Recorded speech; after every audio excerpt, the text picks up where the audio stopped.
Iawn, bore da, gyfeillion, achos y cynnes I bawb I gyfarfod bwrdd iechyd Betsy Cadwaladr. Y bore hwn, diwrnod olaf gorffennaf. Croeso arbennig I chi sy'n ymuno ni ar-lein. Croeso hefyd I rai sydd yn y gynulleidfa. Os ydych chi angen offer cyfieithu, if you need translation equipment, somebody will help with that now.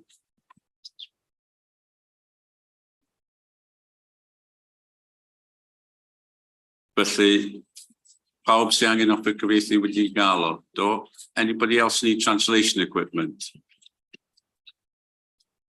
Na. Reit, ymlaen ni felly. Ar eitem gynta sydd gennym ni ydy ymddiheuriadau. Ac ymddiheuriadau dyn ni wedi derbyn bore yma gan Dylan Roberts a Jane Wild. Yr ail eitem felly ydy dasgan buddiant ar unrhyw eitem sy'n ar agenda heddiw. Os yna unrhyw un yn dasgan buddiant nad sydd wedi cofrestru eisoes. Unrhyw un. Gareth? Sorry, Chair, I know you don't like any other business, but I think it would be useful just to have an update on industrial relations in Wales. I'm not entirely clear. I know we're not suffering from the strikes there in England, but I'm not entirely clear whether there's any risk of that with the BMA and the junior doctors and et cetera, et cetera. So perhaps 2 minutes at the end just to be clear about that. Diolch yn iawn, Gareth. Awn ni gymryd yr eitem yna o dan unrhyw fater arall felly ar ddiwedd yr rhaglen. Ymlaen, os nad oes unrhyw buddiant wedi datgan gan neb, na ymlaen felly'r eitem nesaf sef cofnodion yn cyfarfodydd blaenorol sef Mai 25 ac yn y Mehefin 22. Yn gyntaf, gawn ni dderbyn cofnodion fel rhai cywir. Yn gyntaf, Mai 25. I pawb yn bodlon I dderbyn cofnodiad yna fel rhai cywir.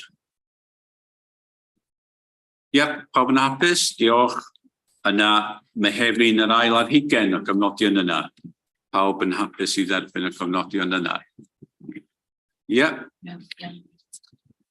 Chair, there's a slight mistake under HB 13718. Just a correction. With respect to the Irish government, it was the National Curricula for Medicine and Healthcare Schools, not clinicians. Right. And just further down that paragraph, it was for dental hygienists rather than dental practitioners. Thanks. Diolch yn iawn. Am hynny mae cywiriad. Gareth? On HB 23.139, the smoke-free policy, we had a bit of a discussion about the fact that it wasn't entirely clear on vaping. I mean, I know what the intention is, that vaping is included all the way through. So I think when we approved it, it was subject to the drafting of that being reviewed. So just for matter of accuracy. Diolch yn iawn, Gareth. Ymlaen at yr eitem nesaf. Pawb fodlon dderbyn y cofnodion yna a'r pwyntiau gweithredu o'r cofnodion. Pawb yn hapus I ni dderbyn hynny, os gwelwch yn dda. Bill, is there anything you wish to say on the action log, please? Thank you, David. So I'd like to advise the board that there are items marked as complete and that the remainder of the actions on the log are marked to be received by the board by September. So I'd just like to draw attention to that, David, if we can. And just one note, thank you for colleagues who noted this, that there is the last action on the paper is referenced as 137.16. It should be relating to 137.18. So we will make that amendment just so there's clarity about the minute it relates to. Okay, thank you. Everybody on Phil. Unrhyw sylw, unrhyw gwestiwn gan unrhyw un arall a hynny sgwch yna. Na, pawb yn hapus I dderbyn hynny. Diolch yn iawn. Ymlaen felly i'n eitem nesaf ni, a profiad y claf sydd yn eitem wrth gwrs dyn ni'n cael yn rheolaidd yn y bwrdd. A tro hwn mae gennym ni y brofiad ynghylch iechyd meddwl a'r gwasanaeth 111 dewis 2 sydd yn gwasanaeth newydd wrth gwrs ar draws y gwasanaeth iechyd yng Nghymru ac yn rhywbeth da ni wedi bod yn gweithio arno fo yn ddiweddar a dwi'n credu at Teresa i gyflwyno'r eitem yma. Croeso felly Teresa dros at ti. Diolch yn iawn Cadeirydd. A hoffwn i yn gyntaf diolch i'r tîm iechyd meddwl, hefyd i tîm MAT a'r tîm profiad cleifion a gofalwyr am baratoi'r stori'r claf tro hyn. Da ni newydd pasio penblwydd 6 mis y gwasanaeth newydd sydd wedi dechrau ac ar y dechrau ryw fath o peilot oedd o, a wedi bod yn mynd wan 24 awr, 7 diwrnod yr wythnos ers mis Mawrth. Mae'n gyfle i ni glwad y stori sy'n ynglyn â'r gwasanaeth yma sydd yn helpu gleifion sydd angen help iechyd meddwl brys arno nhw, neu hefo pryderon ynglyn â ffrindiau, teulu ag ati. A mae'n wasanaeth gwych mae rhaid i ddweud. Mae gynnon ni un o arweinwyr y prosiect hefo ni heddiw Becky yn y gynulleidfa a mi wna i wahodd Becky i ddod i'r bwrdd. Ond yn gyntaf, hoffwn i chi glywed llais Gareth sgynnon ni heddiw a hefyd lleisia rei o'r staff sydd yn gweithio yn y gwasanaeth. Ond os gei Becky ddod i'r bwrdd a gobeithio newch chi gwrando'n astyd i'r stori pwysig iawn heddiw. Diolch yn iawn. Dwi'n gwybod pwy sgyn y bwtwm. Pwyso, Sinos. Sinos, sy'n rheoli popeth. Diolch Sinos.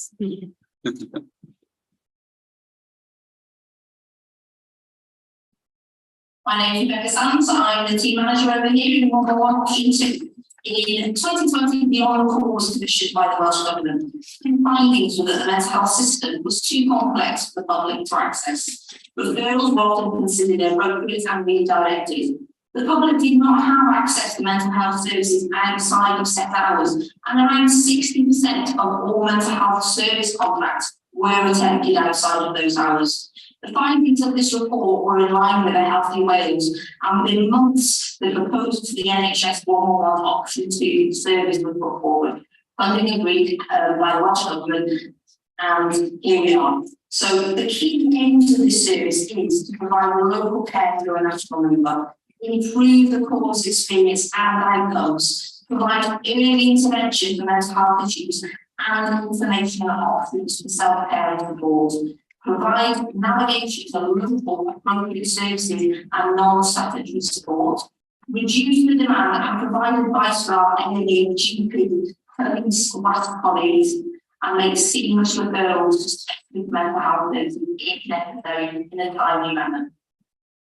We are a passionate team, proud to be developing a service to ensure citizens of North Wales have timely and appropriate access to the right support, promoting the no wrong door to mental health support concept. We are working with colleagues within the crisis care board out for future developments. We don't currently have a 24-hour crisis service, and our initial auditing on all response calls shows that up to 40% of those calls may have been diverted if those that direct access to crisis response services. We continue to strive to grow this service and ensure excellence in care delivery.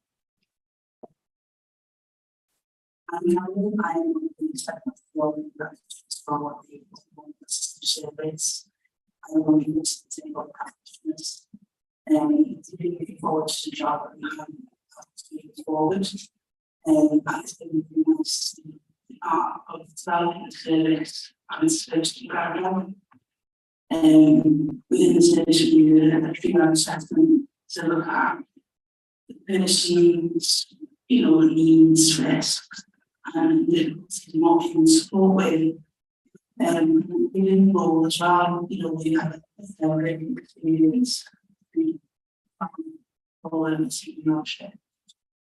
And that way we can formulate the best pathway for those callers that bring through best pathway support. And then that, in turn with the pathways provided, allows us to deliver some more seamless strategy to be appropriate for their support. Hi, my name is Gareth, and I'm going to tell you about my journey with the NHS 111. I phoned times of despair and anxiety. When I phone, I don't feel judged. When I phone, I can honestly tell the person on the phone how I feel.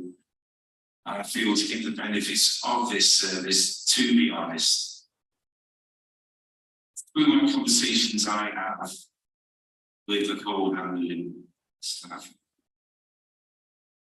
I feel as if I'm listened to, and also from anxiety, I'm told coping mechanisms and tricks to help beat this. I feel at times I'm not normal and how I'm feeling is not right. I'm told by the caring voice on the end of the phone that it's perfectly normal to feel this way. In the early hours of the morning and at night, when I'm struggling to sleep, I feel also awkward phoning that then, but my anxiety is soon put aside when I'm told it is fine and they're there for me to help me. It's the fact that someone is on the end of the phone when I'm really down and struggling in my mind, mental health and anxiety, and I can pick up the phone and use the service is one of the tools, my toolbox I use to cope with my anxiety and mental illness. If you are struggling, please pick up the phone and use this service. As someone who uses the service and I've used it, I feel it is important as any other service there is to offer. And I feel it can be and is a lifesaver.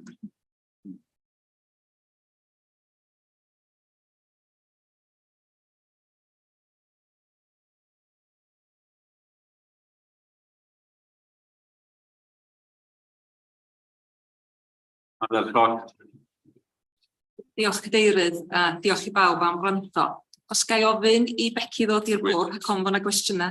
Yeah. Becky, would you mind coming to the table? There's a mic at the end there.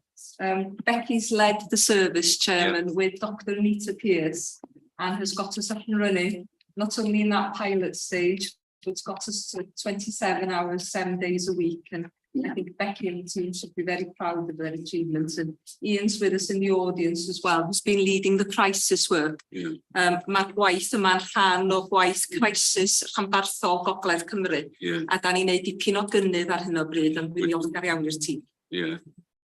Ardderchog. Becky, croeso, and I'm just wondering, is there anything you'd like to add to what Teresa shared with us and what we've seen on that video? Just from my perspective, the positive impact this service has already had on patients of North Wales, all citizens of North Wales, and also positive impact on our emergency services, reduction in terms of ambulance attendances at ED with patients who have been struggling with mental health issues, and also our police colleagues, GP colleagues. You know, we have seen a reduction of referrals coming through the 111 press 2 rather than through these statutory services, which has been really positive. And it also supports that no wrong door, making sure individuals receive support at the right time in the right service. So for us, I feel incredibly proud of what they've achieved in this service. Excellent. Well, that's great to hear. It's early yet, but any idea of sort of numbers at the moment, or are the numbers what we projected, or is it more? We've received over 5,000 calls since we've gone live in this service. I think it's probably what we anticipated at this stage. We have a national ADASTRA system where we can monitor the calls geographically, yes. And also we monitor where we're signposting the calls to. So that will support our development now of our core services in mental health, and also the work we need to do with our partners really on how we support each other. Nice. Yeah. Great. Well, can you pass on our thanks to everybody for everything that's been achieved so far in establishing the service, and we know how important it is, and certainly those numbers and what's been shared with us this morning reflects the significance of the service. Wednesday, which I think is the day after tomorrow, Yes. the Deputy Minister, Lynn Eagle, will be visiting. And I'll be joining her as well. So it'll be great to be able to show the Deputy Minister the developments in Wrexham. So look forward to that. Diolch yn fawr iawn unwaith eto am y stori ragorol I rannu efo ni heddiw. Unrhyw gwestiynau? Claire? Diolch.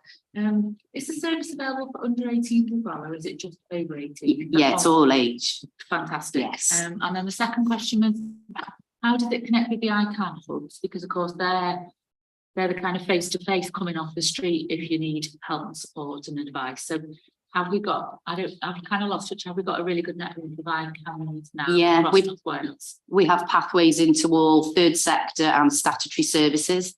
That includes ICANN. So any individual that comes through that will benefit from ICANN are signposted. They may be referred or signposted into ICANN. Brilliant. Yeah. And then the final one was just, there was the announcement, it was on the BBC News last week, wasn't it, from the police around, it was heavily focused on England around the change to police officers feeling that they spend a lot of their time supporting people who might be in mental health crisis. So presumably the work we've done in Wales has meant that we're kind of really geared up for that change. So I guess it was just to understand how that joint work with the police is going. Diolch, na gymryd hwnna, I'll take that one if I may. We're working multi-agency on some crisis regional work. So the new approach in England is called right care, right person. And that one applies to England and Wales. So from our perspective, we've already started the conversations through our regional crisis care concordat group, which Ian kindly chairs. But it links nicely with this programme of work, but it is about working together differently. I believe there's a meeting beginning of August, something like the 9th of August, for our team members with police, with some other colleagues, to talk through how it will work. So we're supportive of anything that kind of works in that early intervention prevention space. And that's what we're seeing. And as Becky was answering on ICANN, I do think that there's an opportunity for us as a board to look again at all our programmes and see what works. But I think we're going to need different approaches for different people, and it'll be getting the blend right, I think, going forward. That's the important thing. Yeah. Diolch yn fawr iawn. Mae gennym ni Rhian yn ffoli cwestiwn neu sylw, dwi'n credu, Rhian, sydd yn ymuno ni o Sir Benfro neu de Geredigion, dwi'n credu, Rhian. Yes. Sir Benfro, diolch yn fawr ac ymddiheuriadau bod fi methu bod efo chi heddiw.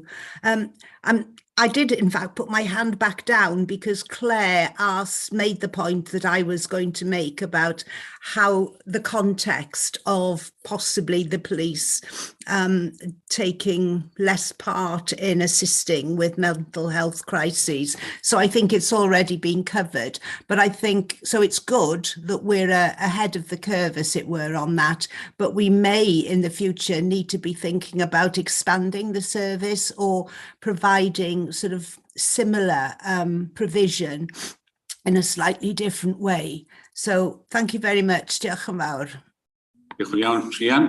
Carol sydd nesa. Unrhyw un arall sydd eisiau holi cwestiwn yn sylw, os newch chi ddangos goch na. Carol. Yes, thanks very much, Teresa, and thanks Becky and the whole team, because in a previous life I was involved with the Police and Crime Commissioner in South Wales, actually, as a result of the pressure that the police were feeling, that they were being the first responders, not necessarily to mental health situations, but certainly emotional distress, which is a very broad spectrum, and they felt ill-equipped to be able to respond. And so it's really good to see that this is now national, but in particular that it's 24/7 in North Wales, because it is at those times of night, you know, that people will need the support.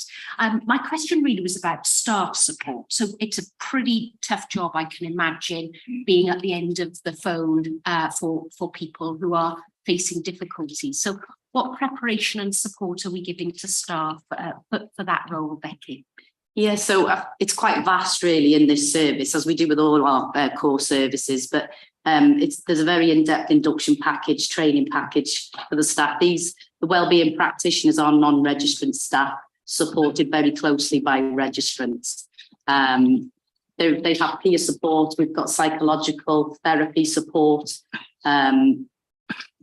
They've all got a mentor each, and all calls are audited, and there's a qualified staff member on hand to support and link in with any calls where they may need some additional support, as they're offering advice and assistance and intervention, psychological intervention on the telephone. Yeah, great. So thank you. Thanks, Becky. Thanks. Diolch yn iawn. Dyfed, ti sy'n nesaf? Diolch. Dwi'n meddwl un o'r pethau sy'n ni gyd yn cytuno yn fan hyn am y gwasanaeth yma ydi bod o yn arbed pobl rhag dod i yr adran frys. Dwi'n meddwl bod hwnna yn rhywbeth yn allweddol mewn gwasanaeth fel hyn ydi bod ni yn lleihau y pwysau sydd yna. Efallai bod fi'n gofyn hyn yn rhy gynnar, ond os gynnon ni unrhyw fath o ddata eto i ddangos be da ni'n weld fel y lleihad o ran rhif nifer y bobl yn galw, ella bod fi'n gofyn hwnna rhy gynnar. In admissions to the emergency department? Yeah. Yes, we do have data and early indications, because all calls are triaged and categorised ABC. So the A's and B's are generally our police departments or attendants at ED. There is a 20% reduction in lots of cases of patients who ordinarily may have attended ED but have received a telephone call, some psychological intervention, and then not required to go to ED. There are still cases if there's imminent risk of harm where people do need to go to ED or police colleagues may be contacted. Diolch. Iawn, Teresa? Diolch Becky, ac i atgyfnerthu be oedd Becky'n i ddweud. Dwi'n meddwl bod hwnna gyfle i ni wrth symud ymlaen. Edrych unwaith eto ar lle da ni'n lliwio cleifion ni. Oes na fwy o potensial i ni wneud fwy yn y maes yna, mwyn unwaith eto cael gwell effaith mewn ffordd ar drws ffrynt, beth bynnag di'r drws ffrynt, boed o'n drws ffrynt gofal cychwynnol fel petai, neu drws ffrynt achosion brys, ydych hyn o'n ysbytai ni. Dwi'n meddwl bod y cyfle yna i lliwio cleifion i rhywle gwahanol rhywbeth ydyn nhw'n ei dyfu a deall.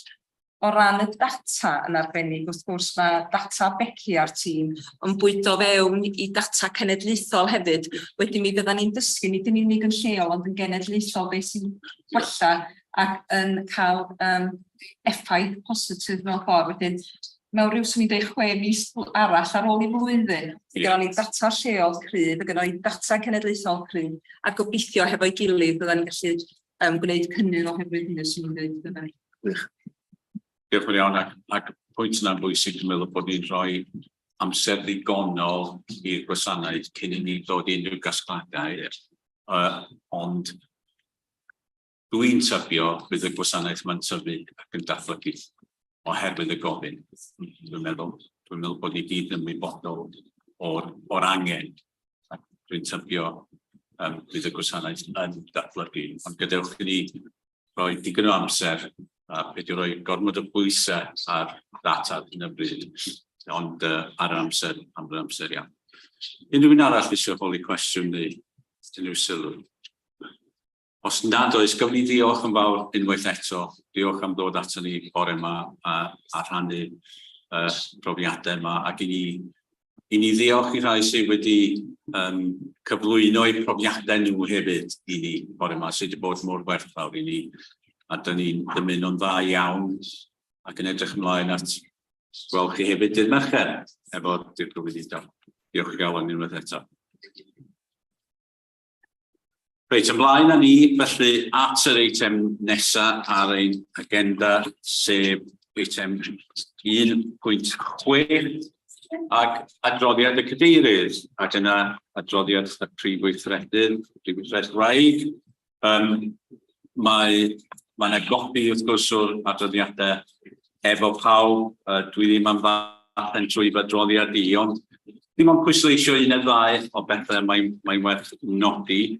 Yn gyntaf, dwi'n parhau efo ymweliadau ar draws ardal y bwrdd, a dwi wrth fy modd yn gwneud, oherwydd dwi'n dysgu llawer, dwi'n cael cyfle i siarad efo pobl a cyfle i wrando, a dwi'n gwerthfawrogi bod pobl yn groesawgar ac yn barod i ddweud i deud yn aml, ac mae hynny'n rhywbeth dwi yn croesawu. Wythnos dwytha, dwi ddim yn adroddiad i yn adroddiad nesaf, wythnos dwytha o'n i yn Nolgellau a Tywyn enghraifft ac wedi siarad efo phobl ac wedi cael bydd o'r ymweliad yna. Felly dwi am barhau efo'r patrwm yna gobeithio dros y misoedd nesaf. Un y ddau beth eraill i bwysleisio, mi fydd Carol a Bina yn y Senedd yng Nghaerdydd beth amser yn ôl, ger bron un o'r pwyllgorau mewn sesiwn gaeedig, ond hefyd gyda'r hwyr oeddwn ni eisoes wedi trefnu wneud cyflwyniad i aelodau etholedig o'r Senedd ar ein gwaith ni o gwmpas mesur arbennig. Roedd yn gyfle da iawn i gael pawb ynghyd, oedd yna gynrychiolaeth dda o aelodau o'r Senedd ac nath Carol roi cyflwyniad ar y cynnydd da ni wedi gwneud o dan mesur arbennig ar hyn sy'n angen i gyflawni ac yna llu o gwestiynau a chyfle i ni gael y dialog yna, y drafodaeth gyda'r aelodau etholedig. Oedd ni'n meddwl oedd hynny'n bwysig i wneud a da ni'n gobeithio dilyn hynny fyny rhywbryd yn yr Hydref falle efo ail gyflwyniad i ddangos y cynnydd a'r gwaith sydd o'n blaen ni. Ac dwi'n credu oedd aelodau yn gwerthfawrogi hynny. Y pwynt ola ar fater recriwtio i'r bwrdd, mae'r Llywodraeth wedi symud i ddull penodi aelodau annibynnol ag is-gadeirydd drwy'r ddull penodiadau cyhoeddus. Mae'r hysbysebion yna yn byw fel dyn ni'n siarad, maen nhw ar wefan y Llywodraeth. Dyn ni dal i ddisgwyl, mae'n gadarnhad cynrychiolaeth Undebau Llafur. Dwi'n deall bod hynny ar y gweill a falle nawn ni glywed am hynny cyn bo hir ac gobeithio erbyn y cyfarfod nesaf yn wir bydd gynnu ni cynrychiolaeth Undebau Llafur i ymuno â ni. Mae stopio ar hynny a gwahodd unrhyw sylwadau neu gwestiynau ar fy adroddiad cyn wedyn troi at Carol am ei adroddiad. Gareth yn gyntaf. Well, first of all, just want to say that, because I don't think people say it enough, but we all appreciate how much work you put in, and I think you're absolutely right. Those two priorities of getting around the estate, meeting people, and clearly the important political work. So thanks, David. Just a quick question. Obviously, we've seen now the adverts for the new IM posts. Do we know when the remaining ones will be advertised? And in particular, the thing I think was quite important is that that some of them are not advertised for the full 4 years. I think it would be a shame if all the independent members, because of the circumstances of the last year, sort of come to the end of their term at the same time. So perhaps one solution, I don't know if the Welsh Government's thinking about this, would be to advertise some posts just for 2 years and the rest for 4, but just a question. Yeah, I think that has been one of the considerations when discussions with government officials, and I think we would encourage them to do that, also based on the experience we've had in the months we've served. And I think the next campaign, as it were, advertising will be before the end of the calendar year anyway. That's what I understand, but we'll be in discussions with government officials of that. Diolch yn iawn. Unrhyw gwestiwn arall, unrhyw sylw arall, unrhyw un, Claire? Diolch. I was going to say something similar to Gareth, Chair, about all of the visits you've been doing. It's kind of eye-watering, and I suppose it was really just to offer that I think others of us on the board table would really welcome starting to do some of that as well, just because it's one thing, isn't it, sitting in board meetings or committee meetings, and it's another thing to actually be out on site meeting staff and patients. So perhaps we could pick that up in terms of how we might perhaps get something in place into the autumn. Yes, definitely, and that's been something I think we have been considering and doing it in a planned way, so we don't all land on someone at the same time. But someone was suggesting, for example, recently for us to visit Abergele, where there's some very good things happening, and that would be a good opportunity for us to have an insight. So yes, we'll think of maybe a programme of visits and plan that with you as I am. Diolch yn fawr iawn. Unrhyw arall? Angela. I'd just come in on that, please.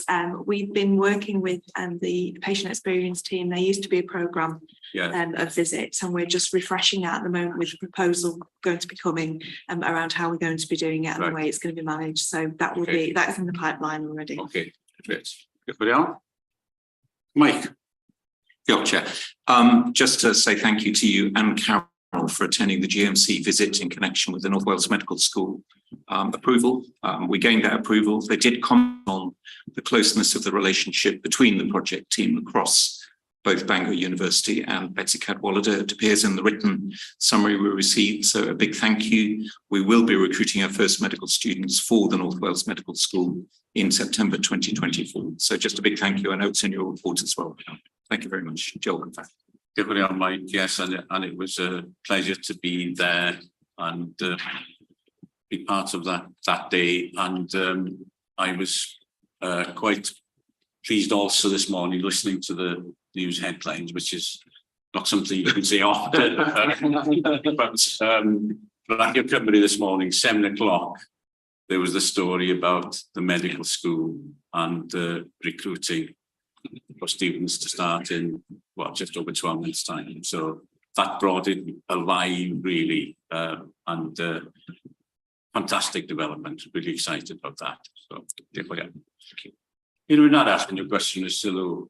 Eisiau neud sylw yn dilyn, dwi wedi ymweld â sawl adran, sawl gwahanol ardal o'r bwrdd a wedi cael yn ddareru bron gan angerdd pobl at ei gwaith a hefyd faint o groeso o'n i'n gael fel aelod annibynnol o'r bwrdd oedd yn cymryd yr amser i ddod i ymweld â nhw ac i ddod i drafod efo nhw ac i wrando a fel oedd ti'n deud mae pobl yn agored ac os oes yna bryderon mae pobl yn ei rhannu nhw a dwi'n meddwl bod hynny'n hynod bwysig i mi fel bwrdd wrth i ni symud ymlaen o'n i'n gwneud hynny a dwi'n bwriadu dwi'n ffodus iawn bod gen i amser i allu gwneud hynny ond dwi yn mynd i fod yn parhau efo hynny a gallai ymweld ar hei dwi wedi ymweld ar hwn barod wedyn ond mae o'n sicr yn cael effaith dwi'n meddwl fel oedd ti'n deud mae pobl yn hapus iawn i weld pobl yn cymryd diddordeb ac yn wrando dwi'n meddwl bod hynny'n bwysig. Ydy, mae yn bwysig fel ti'n deud ac mae pobl yn werthfawrogol.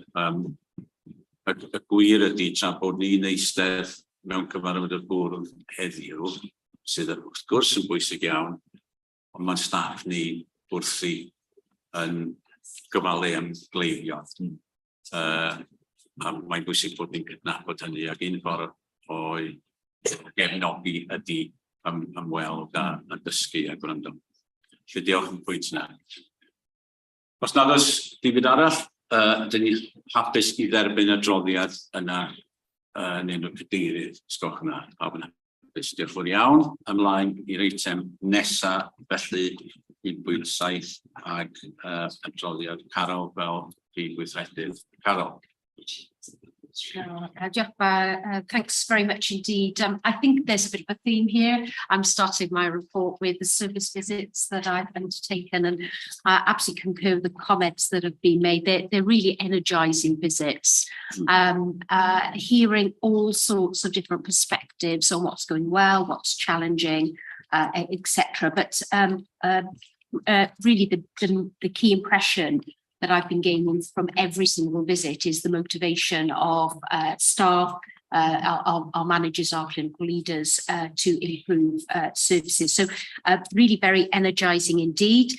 In fact, I bumped into David in one of my canteen chats. So I go to the canteen at lunchtime to chat to people. And it was good to see you there, David. I also had the opportunity to speak to medical students, Mike, who were telling me about what they felt this was a hidden gem in terms of the experience that they have had. And so the news of the medical school, I think, will mean that gets much more profile now. And so that's excellent. So I have just done a brief overview of the visits that I have undertaken as really a major first round, and I'm very keen to spend more time with colleagues in mental health services, although I have visited in the West, but also in community and in primary care. Because we have to be careful that we're not just overly focusing on hospital-based care, and it's obviously easy to go and visit those areas. But I want to, through this meeting, thank staff who gave me their time and their sort of energy and commitment in sharing with me their experiences and the areas that they're really proud of. We will cover some of the work, such as orthopaedics, a little bit later on in the performance report, but I'm certainly seeing some really positive signs moving forward. I also got, as I wanted to hear, some of the real challenges. And it's important that we're taking those back. So some of the challenges around records and single records, and of course that we will be covering some of that in our special measures report. There's an action in there, but also challenges around the whole pathway, being able to support people back to their homes and to prevent admissions wherever we can. So these are the very real issues that staff are dealing with. A lot of engagement and partnership working through the last 2 months, and it was a highlight just before I went on leave to go to the GMC session. So that's just going to be such a positive development for the region. The other one thing I just wanted to, or two things finally, one is about leadership development. Was really pleased to support the Klein programme that was in based in Bangor University for the final session. There is a typo in my report. We're not going to establish a leadership aluminium. It's a leadership alumni. There we are, also correct for you. And really, really positive development, because we have really some very strong leadership, clinical and non-clinical leadership in the organisation, and how we grow that, nurture that and utilise that is going to be key. And then finally, you will see on the Engage to Change, the last part, that the work that's already been happening in the organisation to support people into employment and developing opportunities for them has been recognised, and the Health Board has received 3 Engage to Change awards. So something positive to end my report on. So diolch yn fawr. Diolch yn iawn, Carol. Cwestiynau a sylwadau, ac yn diolch i Carol am yr adroddiad cynhwysfawr yna. Karen yn gyntaf. Yeah, I was really pleased to see the Engage to Change outcomes and the awards. I just wondered whether we had any stats around the numbers that have been through the programme, and also whether we were doing anything to celebrate that from a public relations perspective, that would be the real story. That was, was bringing people into employment and supporting growth within the region. But we should be doing something to celebrate that. Yeah, I can. I can't give you exact numbers. I'm going back to my notes here, because I had a session with Jason and with Nia Thomas, who leads and helps to coordinate this. Of the people that we've been supporting, over half are now employed with us. Others are thinking about their next steps, and an opportunity for that to be publicised to demonstrate the opportunities that are available in the Health Board. So I don't know, Chair, if you mind if I just ask Jason to comment on Certainly. That. Thank you, Karen. We had a celebration with the intern and their families about 3 weeks ago, along with our colleagues within colleague Menai, to provide an opportunity really to talk about the journey that they've gone through as a Health Board. And it was absolutely fantastic at that time for the Health Board to receive those awards. We have got press announcements that have been planned on to communicate this, but also as well our partners as well communicating the positive news that we have as being a leading apprentice employer within this arena. So there is communications that is planned for us as well. We've been able to celebrate really importantly with those young people who committed to the programme. Each programme has around about 8 to 9 people on at any one point, and that's to ensure that we've got the right level of targeted support. But it works really well. This was over in City Gwynedd. And our operational managers have really supported this and got behind it to make sure that those young people get through and are given the opportunity to succeed and to gain employment or to succeed in deciding what they want to do next. It's fantastic. Well done to everyone. Diolch yn iawn. Rwy'n gwestiwn y sylw arall. Na, os felly di pawb yn hapus I dderbyn yr adroddiad yna gan Carol, gyda diolch iddi hi hefyd am ei holl waith a'i ymrwymiad yn ystod y Davies gyntaf, dwi'n meddwl 8 wythnos rhywbeth felly. Ac gweithio ffaith bod gen I anwyd erbyn hyn, mae dal wrthi yn weithgar iawn a dyn ddiolchgar iawn I Carol am y gwasanaeth. Diolch iawn. Ymlaen at yr eitem nesa, felly sef cwestiynau gan y cyhoedd sydd yn eitem safonol yn rhaglenni wrth gwrs, ac mae yna gyfle i'r cyhoedd ofyn cwestiynau ymlaen llaw, ac dyn ni'n darparu atebion. A tro hwn, dyn ni wedi cael dros 20 cwestiwn, ac felly mae yna atebion cynhwysfawr yn wir rhywbeth fel rhyw 12 tudalen ffron o atebion i'r cwestiynau hynny. Maen nhw I gyd ar y wefan I weld yn gyhoeddus y cwestiynau a'r atebion. Dwi ddim yn mynd I dreulio amser yn mynd trwy pob un cwestiwn, ond dwi am crisialu falle themau y cwestiynau hynny. Sef mae yna gwestiynau gan un unigolyn yn ymwneud â'r pandemig ac ymateb Llywodraeth Cymru ac ymateb y bwrdd i'r cyfnod yna yn arbennig yr hyn oedd yn cael ei alw yn exercise sickness. Dych chi'n cofio sôn am hynny falle 2016 ar gweithredu gan y Llywodraeth yn sgil hynny. Mae yna gwestiynau ynghylch adroddiadau gan y crwner a'r dystiolaeth mae'r crwner wedi bod yn god amdano fo yn ddiweddar. Yna mae yna gwestiynau cysylltiedig ynglŷn â nifer marwolaethau. A'r thema wedyn ydy grŵp o gwestiynau neu gyfres o gwestiynau gan grŵp gweithredu Tywyn. A dyn ddiolchgar iawn iddyn nhw am eu cwestiynau ac mae yna atebion yna.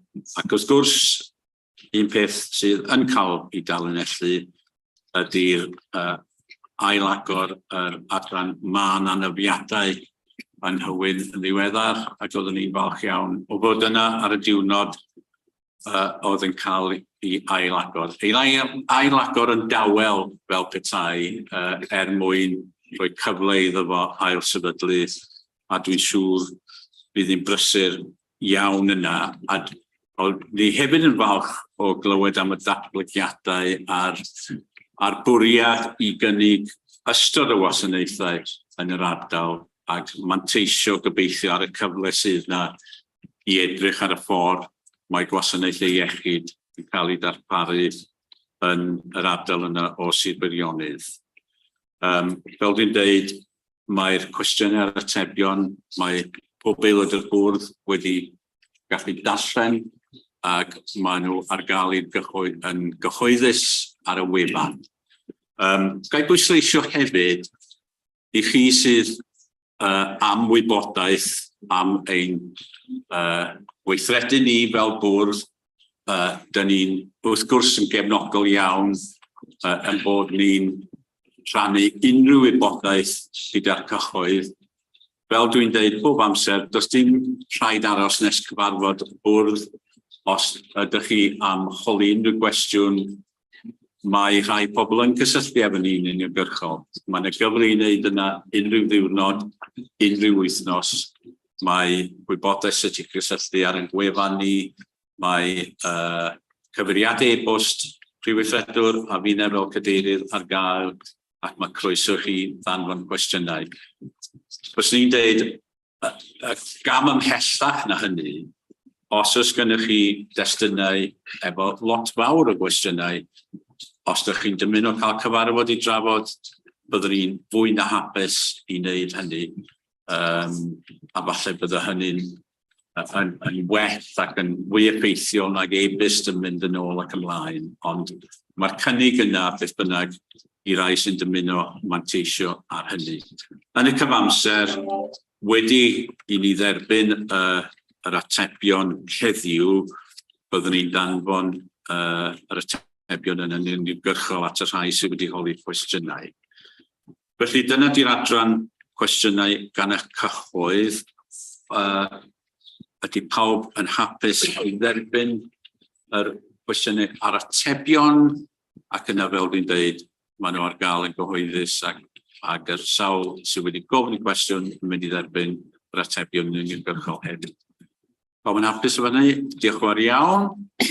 Ymlaen felly i'r eitem nesaf, sef yr adran ar ein mesurau arbennig. A mae hon hefyd yn eitem sy'n dod yn rheolaidd i ni fel bwrdd, eitem bwysig iawn i ni allu ddangos beth sy'n digwydd, pa gynnydd dyn ni'n gwneud, a beth ydy'r materion yna sydd yn hoelio yn sylw ni. A dwi am droi at Carol fel Prifweithredwr i gyflwyno'r eitem yma. Carol, over to you again, please. Thank you. Diolch, Chair. Thank you very much indeed. As the Chair has said, this will be a regular report coming through at our meeting back in May. We shared the approach to the special measures response plan that had been developed and discussed with the Welsh Government, and hence there will be a regular item here at the board in terms of updating on that. I'm going to hand over to Chris in a moment, who very kindly prepared the paper for us. And just to say that we're 2/3 of the way through the first cycle. 90 days seems to go very quickly. So we're at 60 days. As I said, when we were approving the response plan, we have set an ambitious programme of response, and we will be working very hard to deliver on that. Some of these actions will carry through into the second cycle, which we're already starting to prepare now. And we want to be absolutely sure at the end of each cycle, we're very clear on the level of embedding and the impact that our actions are having. Chris, I'm sure will just say a little bit more about the reviews, because the first cycle has meant that there are a number of reviews that are taking place that will give us more insight and intelligence as to where some of the challenges are. And that will indeed help us to form the second 90-day cycle. You will have seen from my Chief Exec report that we held a leadership brief a couple of weeks ago, probably quite a while ago now, thinking about it, but where we were able to engage 500 leaders right the way across the organisation, so that we can really help people to understand the approach, how this works in their day-to-day practice. And I was very pleased with the response that was shown through that event and subsequently. So probably just look to Chris now to give us a little bit more on the detail of this, and then of course happy to take questions. Chris, over to you. Thank you, Carol, Mr. Chair. So as Carol said, we're a little over the midway mark now on this first cycle, and I'd like to report that generally we're making some good progress. Actually, the data, I have slightly more updated data than the data in your pack. We've got 51 completed milestones as of this week, or completing this week, which is roughly where we were expecting to be.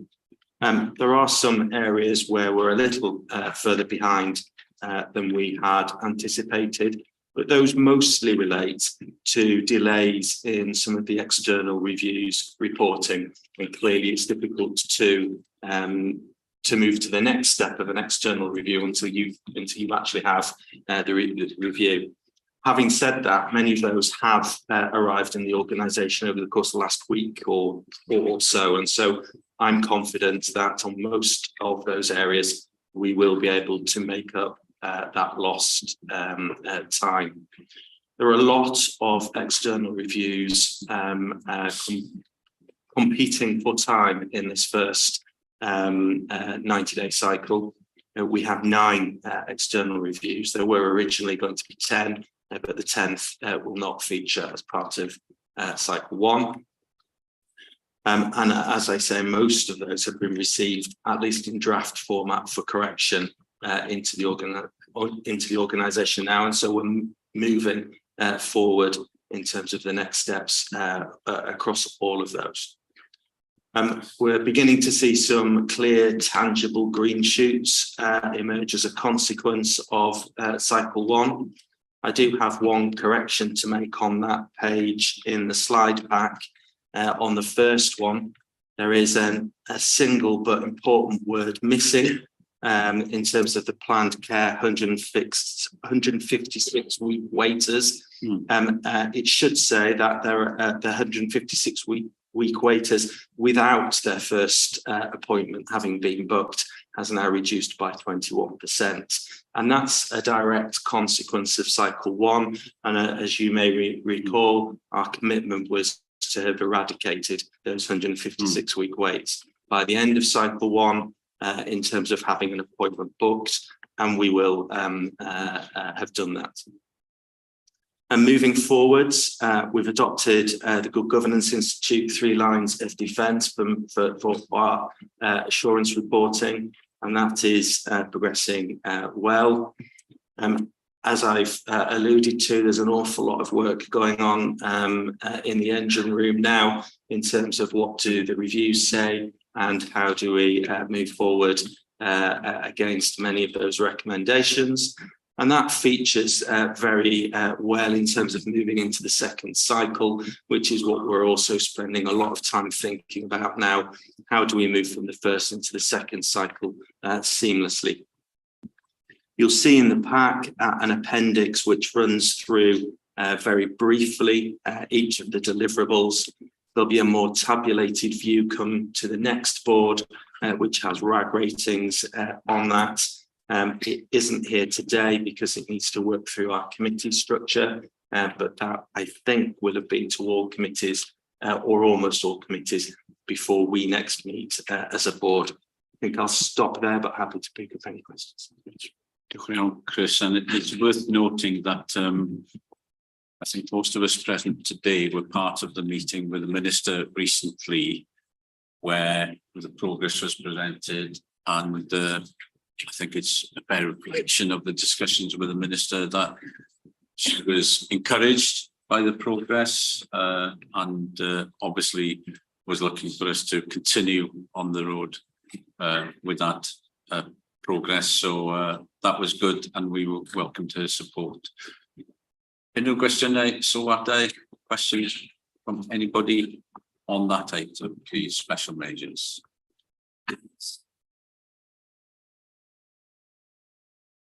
Claire. Diolch.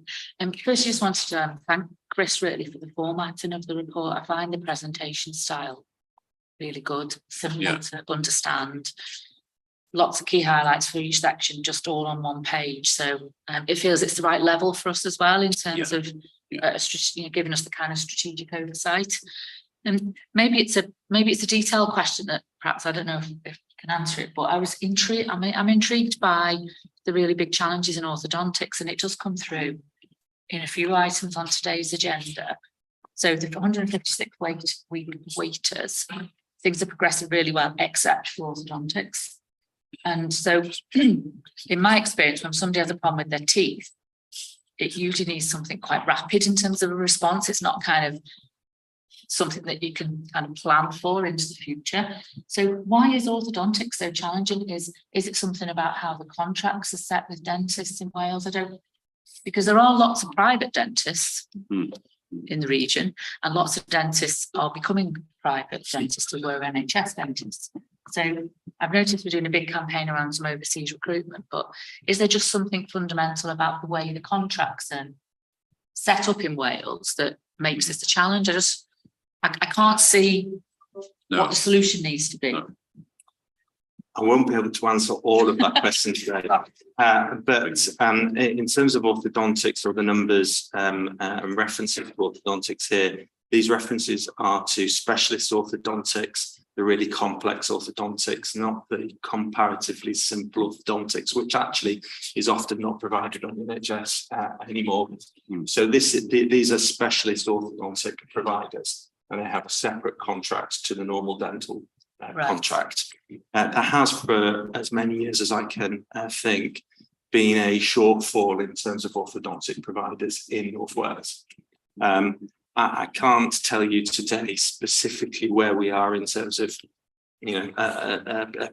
previously, but I think the reason the data here excludes orthodontics is because they're excluded from the national metric on this. Right. However, I will go away and double check, and I'll come back formally to confirm that with you. Carol and Gareth. Yeah, just a footnote to what Chris has said. I think we had a problem with orthodontics before the pandemic. The pandemic's made a lot of worse. Okay. And now there's a lot of catch up to be done. I think there's some potential in terms of thinking about the type of work, as Chris said, are we getting the specialist work to the right place, or are we not quite getting that right? I think the wider primary care offer, we need to make sure that we've got that, and then we can really focus on how do we procure the appropriate more specialist element. I know from my role in Paris, it was a challenge there as well. So it's a collective issue that we're going to need to make progress on. I think this, not to set ourselves up for too much of a challenge, I think this is an important marker for us to be able to make progress on this, because it really does stick out as a poor access. So I think when people get to the service, it's pretty good, but they're waiting a long time. Yeah. Well, Gareth. Just a couple of points. Mostly, well, first of all, to echo what Claire said, I thought the report generally was very clear. But I was a little bit confused about where the status of the 10 reviews. So you said one has been dropped, and perhaps just for the record, you could tell us which one that one was, and whether it's been dropped entirely or just been dropped from the first cycle. The other thing was that I think you said, on the first slide in the pack, I think it said that they were on track to commence, and it's clearly that they're more than that. That you said several of them have already provided draft reports, but I was a bit confused with the more detailed slides, where quite a few of them referred to, like, the portfolios review was finalised in terms of reference, or they've developed a methodology. So I wasn't clear. So perhaps just a quick statement of those 10, how many we're expecting more or less finalised reports by the end of this coming month. And then there's a small point, but nevertheless important, I think, on the detail side about independent members started induction. And I don't think it's being unfair to say that, and understandably, given the crisis the board was in, that when we joined the board, there wasn't much in the way of induction, and it's probably a bit late to retrofit that now. But with the opportunity of the new board members being recruited now, I think we need to make sure they have a much more structured introduction to the health board. Okay. Thanks. So on the first question, to Carol and the reviews, and Carol and Chris, just give us the latest situation, please. Then we'll answer the question regarding induction. Great. Recognising I'm my first day back from annual leave today, so I'm going to just check that I'm getting this right. Chris will help me out here. So I think we've had a number of reviews in draft. We've had one finalised, which is the interims review. A number are in draft. The one that is, and we've got some that are underway. So the ones that are underway are planning, or the executive portfolio review is underway. We've had interims, the officer board and secretaries of governance review. We've had the patient safety review in. Now that was delayed, and that's had a knock-on effect of the clinical governance review, which means that will go into the next quarter. That's the 10th one. Yeah, so I think they're either in draft, underway, and that's just that one that will go into the next cycle. Chris, can I just ask you to correct me if I'm wrong? Yeah. That is right. We're expecting that 5 of the 9 will clearly report in final version in this cycle, because we have now confirmed any matters of correction. So they should arrive in final version at any point.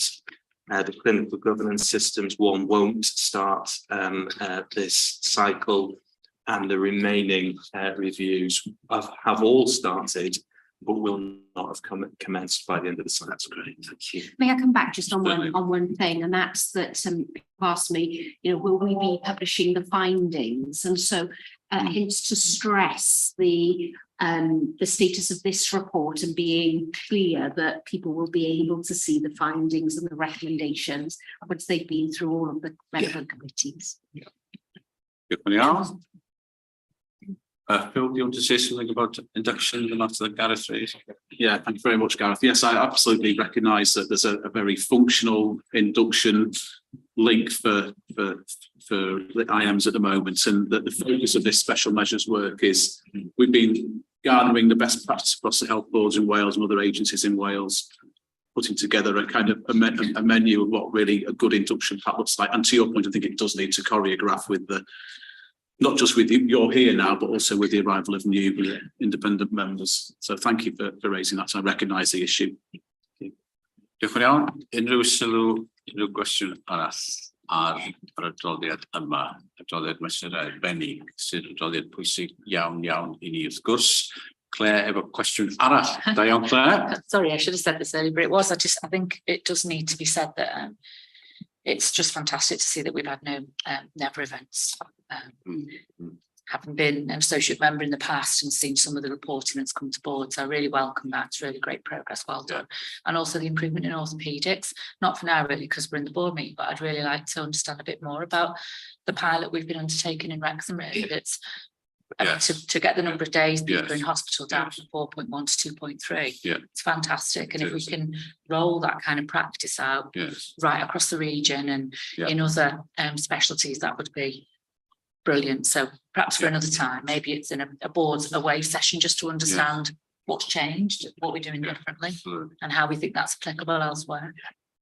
That's a good point, and there are good things happening across the organisation, some of which is highlighted in this report, and that's because people are putting in tremendous effort, and we're really grateful for everything that's happening. And I think that it is interesting that people are taking some innovative approaches, new approaches that then produce improved results. And that is the learning from that, I think, is important that we take across the whole organisation.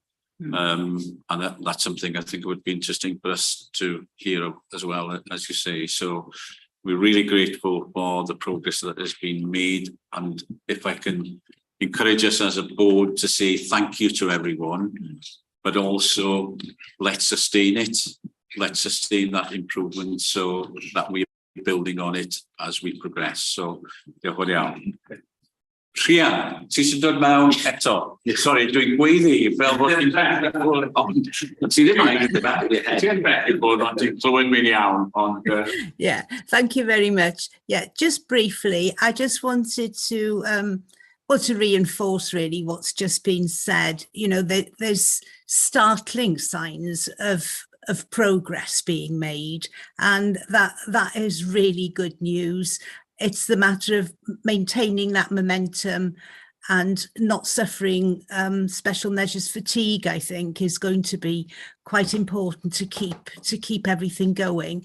But the other point I just wanted to make very briefly is just to note, of course, that special measures reports are also being presented to committees which are overseeing work in certain of the deliverables. So I just wanted that to be noted, that work is going on outside the actual board, but that committees are involved as well. And that's a very important point in terms of the ability of committees to receive progress reports and to get into some of the detail. So that link between the special measures work that is happening and where it reports to exec team and so on also comes to committee and then comes to board. So there will be, I hope, an opportunity as we progress. Committees will, in their reports, maybe wish to highlight some of the issues that are raised when they look at some of the detail. I think that would be a good thing to do. Mike. Thanks, Chair. Just following on from Claire's comments, obviously this is not the meeting to go into detail about perfect month, but it's figured in 3 reports so far in this meeting. It would be nice to have some more detail, but I just one question just to probe a little bit more. Do we have plans to try and replicate that success in other services and other sites? Yeah, that's a good question and a good challenge for us, I think. So, Carol. Yeah, just briefly on that, I think that having visited all of the 3 main orthopaedic sites, and I'll come to Abigail in a moment, each area is really focused on improving that sort of productivity. They're doing it slightly different ways, but there are some core elements. Protecting the bed base is really, really key. So what we mean by that is ensuring that people who are on the urgent and emergency pathway are supported without having to go into orthopaedic wards. That means that the throughput gets momentum. The other thing that the teams across the board have been doing is implementing more of the GIRFT. GIRFT is getting it right first time. And we've seen the number of operations on a list go up consistently. And that is improving, just talk about teaching earlier, improving the quality of teaching as well. And I heard from one of the doctors in training about how beneficial that is. So I think there is more, and I think it would be great to hear the development story actually here on orthopedics, because it is affecting so many of the population of the region. But for people to see the progress that is being made and what's being done. But I was really heartened by my visit. Staff are so proud of what they've been able to deliver. So I think if we can cultivate that more and recognise that as a board, that'd be great. Any other question? Oh, okay. Felly ydyn ni'n hapus I dderbyn yr adroddiad yna ar y cynnydd o dan mesur arbennig, gan ddiolch I bawb am y gwaith, diolch I Chris a'r tîm a Paolo am roi'r adroddiadau at ei gilydd sy'n effeithiol iawn fel mae Sawlin wedi dweud. Pawb yn hapus I dderbyn yr adroddiad felly. Diolch fawr iawn. Ymlaen i'r eitem nesaf, sef ein cynllun blynyddol, rhywbeth sydd wedi bod o'n blaen ni o blaen a trafodaethau, a mae yna gyfle I ni gael adroddiad gan ybron ni unwaith eto a cael diweddariad. Chris, I'll turn to you to introduce this item, please. Thank you, Chair. So colleagues will remember that we discussed essentially the document in front of you at our last board meeting. We made some small changes as a consequence of that meeting and had some touch points with most colleagues around the table following that. And I can confirm that we did submit the plan to Welsh Government in time for the deadline that had been agreed. The plan that you see in front of you is ambitious, but I believe realistic. I recall considerable conversation about the number of strategy references within it, and we talked about the many external but also internal drivers, and I can report today that we've spent a lot of time since that meeting discussing some of those internal drivers and some of the things that we can do in terms of moving that forward as we progress now in preparing for next year's plan, which of course is now underway. We're monitoring the progress against this plan, and that monitoring is already underway. We'll be taking a similar approach to the monitoring we've just discussed for special measures. I'm very grateful for the feedback on that report. So those monitoring reports will go through committees in a similar format, and then through to boards in an aggregated format. So I think I'll stop there, but very happy, of course, to pick up questions. Diolch yn iawn, Chris. Unrhyw beth i ychwanegu? Nick? Just to echo Chris's comments, that in places the plan is challenging, but what has really encouraged me as I walk around the different departments is the IHC directors, the teams knowing what that challenge is and thinking about how they can actually do something about it. Because a plan, which is just a plan on the paper, is of little value, but a plan that is owned by the organisation and leading to change, it gives me some optimism, and that's tangibly different this year. Diolch yn iawn, Nick. Unrhyw sylwadau cwestiynau? Claire, Gareth? Diolch. It's a question really about comparability around performance targets between ourselves and the rest of Wales. So I'm particularly looking at the Welsh Government targets around 52 weeks and 36 weeks. And obviously we've got projections that show we are going to improve in terms of our performance over the next year, but I'm assuming we've set something really realistic by not saying we think we can hit those targets and be down to zero. But how does our trajectories and our expectations compare with other health boards across Wales? Because that's important, isn't it? Yes, it's going to move in the right direction, but are other health boards going to hit those targets that Welsh Government have set? Yes, I'm not quite sure how to respond to that, because I think that, I mean, it's clearly, it's a really important point, and there is lots of data out there which is does allow us to benchmark, and it features a little bit in some of the performance reporting, but actually it could feature much further. So I'm just kind of sat here really thinking about how to best do that. And to try and avoid responding to very specific examples in here, because there are so many that I could refer to that this wouldn't be the right forum. I think as an overall, I'd say that in terms of some of the metrics that are shown specifically within the report in front of you, we are an outlier on some of those areas. We do have more long waiters than many areas of Wales, but that's by no means general across all of them. And in many, we are well within the same territories as other organisations, allowing for size, of course. I can provide more specific data outside of today's meeting, but I think I would take an action away really on how, in our performance reporting, how we bring in some of that benchmarking data a little bit more clearly. Yeah, thank you. I think it is just because those two are specifically a Welsh Government target that's expected to be at zero. That's why I was focusing on those two in particular, really.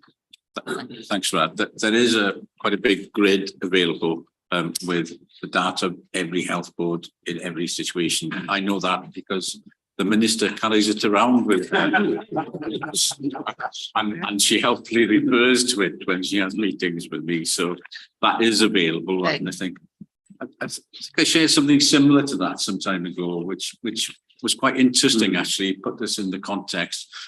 But before bringing other in, Carol, just a bit about the benchmarking generally, and how are we going to deal with that as sort of knowing where we are, as it were, in terms of performance. Yeah, great. The straight answer is, I think most, if not all, health boards are struggling on a couple of the key areas. The planned care is a real challenge. I know general emergency care is a real challenge. So I think we're all in some difficult circumstances on meeting fully the minister's expectations. And of course, because we're 22% of the population of Wales, you know, our performance really does make a difference. On the general performance, we're working on a new performance framework for the organisation. I'm very keen on benchmarking, not just about access performance, so how long does it take for somebody to get to a service, but on the quality performance, on workforce performance, on financial performance, etc. So we see it in the round. And in order to benchmark that, both in Wales, but also to think much more about the outcomes. So if we think about cancer, for example, what are the outcomes for people who have certain types of cancer in North Wales compared to the best in Europe? You know, and I think we've got to think a bit more broadly than just Wales when we're trying to set our ambition. Carol, I think that point about benchmarking is really important, but also, you know, let's be driven by the best in class, wherever that is, whether it's Scandinavia or whether it's Milton Keynes or whatever. You know, that's our ambition, best in class, and take the learning from it and use it for benchmarking. Gareth, then Karen. Well, just to come in on that point as well, I mean, as Carol knows, I'm very keen on benchmarking, and I agree that we need a more wide framework, but also just positioning ourselves in Wales is really important. And just to pick up what you said, Chair, that, you know, my understanding from the data that I have seen, which is obviously not particularly comprehensive, but through the committee that I chair, is that what's interesting is that, you know, reading some of the coverage, you'd think that Betsy was always at the bottom, but actually it's a pretty mixed picture. It's not all good, but some of the things that we are doing worse than the rest of Wales on are some of the most visible things, particularly long waits. So that, to an extent, is what draws the attention to us. But, you know, there are quite a lot of things where we compare at least as well across the help us. I just wanted to, I mean, Chris very kindly picked it up in his introduction. First of all, I wanted to say I was very grateful when we met last that I think some of us were uncomfortable about the annual report going in without us having had the opportunity to see the full text. And although this is the first time this has been put in the public agenda, just to record that we were able to do it, I'm extremely grateful to Chris and his colleagues for giving us that opportunity. The other point which Chris did refer to was this question about my concern about, you know, the sheer sort of number of strategies and plans that we've got to work on. And I think we in submitting this annual plan, we tried to strike the right balance between financial performance and activities. I'm sure we're going to discuss this later, but it didn't take a genius to work out that was going to come under pressure from the Minister and from the Welsh Government. So, you know, we will need to look at this again. I'm sure you're already doing it, but just to make that point that, you know, we need, unfortunately, a list of things that we think are less urgent priorities for us to do if we're going to meet the ambitions of the Welsh Government in terms of our financial performance. Agreed. Gareth, Karen. My question links around the child and adult mental health service, particularly, and it was going to pick up some of the stuff that's already been mentioned around, is this a national problem? How bad are we doing? How are we looking at good practice elsewhere to try and improve the position? And I think just thinking about sort of healthcare in the future, if we're not supporting young people adequately now when they're young, then the consequences of that as they get older into schooling, academic achievement, we'll have this cycle of, you know, not being the best that they can be because they've been let down at an earlier stage. So I think it's very, very important that we look as hard as we can to try and improve this, because well-being of future generations, as the Act was written, you know, we've got to support our young people, because there'll just be even more burden on the health service down the line today. That's a really good point, that whilst we are really putting lots of time and energy around things that are in the annual plan, that are asks from the government, and around special measures, that work on early intervention actually is crucial. And if we don't invest in that, then, as you've said, there will be consequences further down the line. So that's something that we really need to focus on as well. But anybody wish to respond to Karen's point, particularly around mental health? Teresa. Diolch. O ran yr gwaith neurodevelopment yn arbennig, dwi'n gwybod bod yna heriau reit ar draws Cymru, dio ddim jyst yn Betsy Cadwaladr. Be swn i'n hoffi sôn am ydy y gwaith da ni yn neud ar dechrau bywyd yn iach mewn ffordd, best start in life da ni'n galw o, o'r rhan o'n cynllun. A di hwnna ddim yn waith da ni'n neud ar ben yn hunain yn y bwr iechyd, mae hwnna'n waith rhanbarthol ar draws Gogledd Cymru. Dwi'n siŵr bod chi wedi clywed am y cynllun No Wrong Door. Wel, yng Ngogledd Cymru, mae wedi cael ei ail-enwi y drws cywir, the right door, a hynny oherwydd barn a llais o pobl ifanc. Ond mae Karen yn berffaith gywir, mae rhaid ni drio torri'r cylch, ymyrryd yn gynnar, gweithio efo'r rhieni hefyd, dwi'n meddwl bod hynny'n rhywbeth bwysig, a gweithio hefo'n partneriaid fel partneriaid yn y maes addysg ag ati, fel bod ni yn cael y sgwrs yn gyflawn, swn i'n deud, ond o ran yr ochr neurodevelopment, dwi'n ama, os dwi'n cofio'r ystadegau'n iawn, mae hwn yn her ar draws Cymru, nid yn unig her i ni yn Gogledd Cymru. Unrhyw un arall, unrhyw cwestiwn neu sylw, Dyfed, ti'n nesa? Dwi'n meddwl jyst sylw ydi o ar o edrych ar yr heriau ran y targedau ydi, mae taro targed yn un beth, ond mae'n neud siŵr bod o'n gynaliadwy yn rhywbeth arall. Mae yna, yn i'n darllen yn ddiweddar, a dwi'n licio'r linell yma oedd hitting the target, but missing the point. A dwi'n meddwl bod rhaid ni edrych ar hyn yn ei cyd-destun hefyd, bod ni yn neud siŵr bod nhw'n gynaliadwy ar gyfer y dyfodol. Neu fel ar, dod yn ôl i'r un cylch dyna. Pwynt ardderchog ynglyn â targedau, mae targedau'n bwysig, ond wrth gwrs y mesur bwysig ydy profiad y cyhoedd o'n gwasanaethau ni. Ac fydd y cyhoedd yn dweud wrthyn ni sut dyn ni arni a sut dyn ni'n performio, a fydd hynny cyn bwysig ag unrhyw targed dwi'n tybio. Mike, over to you next. Thanks, Chair. I noticed there's a strand of staffing, particularly on mental health, there's a strand of not having adequate staffing. Just to draw the board's attention to, Betsy had a stand at the Royal College of Psychiatrists annual scientific conference in Liverpool 2 weeks ago. I just thought my medical students told me they were kind of influenced by that as well. They would like to work as psychiatrists when they graduate. These are Cardiff students at the moment. So really just to commend that action, that the mental health team were represented at the conference. It's I think probably something we should be doing more of. It's not the only specialty we need to recruit in. No, that's a good point, isn't it? In the terms of how we get out there and how we can target particular audiences, as it were. So, yeah. Unrhyw arall, unrhyw bwynt, unrhyw gwestiwn ar y cynllun blynyddol? Na. Felly, os nad oes unrhyw bwynt arall, gawn ni ddiolch am y gwaith, ac dwi'n meddwl yn yr argymellion mae'n nodi bod bydd y cynllun yn y ffurf yma yn cael ei archwilio gan y Llywodraeth eto, ac mae'n bosib bod yna gwestiynau yn dod yn ôl ac ymlaen. Mae yna gyfle i ni fel bwrdd, os oes angen i ni gael mewnbwn eto, chos bydd yna gyfle i wneud hynny.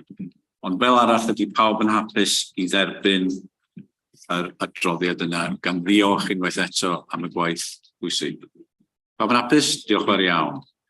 Ymlaen â ni at eitem 2.3, yr adran llywodraethu corfforaethol, ac mae yna nifer o adroddiadau, a dwi am ofyn i Phil maybe go through them individually, Phil, and there'll be an opportunity for any questions as we go along. Diolch fawr iawn. Diolch, Chair. So this is a new format for providing a report on corporate governance matters. So trying to draw out what's significant each time we come to the board, and this time we've got 4 areas within the report. Risk register, the response to Audit Wales report on board effectiveness, COVID-19 inquiry update, and chairs, and a routine item on chairs action and common seal. So consequently, it's a big report. So I will pause as the chair asks after each one, really, to then move on. Otherwise, it's a long introduction from me. So the first of those is the corporate risk register, and the purpose of the paper is to provide you with an oversight of the corporate risks that have been assessed through the Health Board's risk management group in June. But the report, I think, as importantly, really, the report also describes the improvements that have been made, have started to be made, and continue to be made to improve the way we report risk. So the report notes there's further work to be done on that. And goes into some detail about how we're going to do that. I think it's really important to know that within that we are looking to agree a new risk management framework to be approved at the next board meeting we have the next full board meeting we have in September.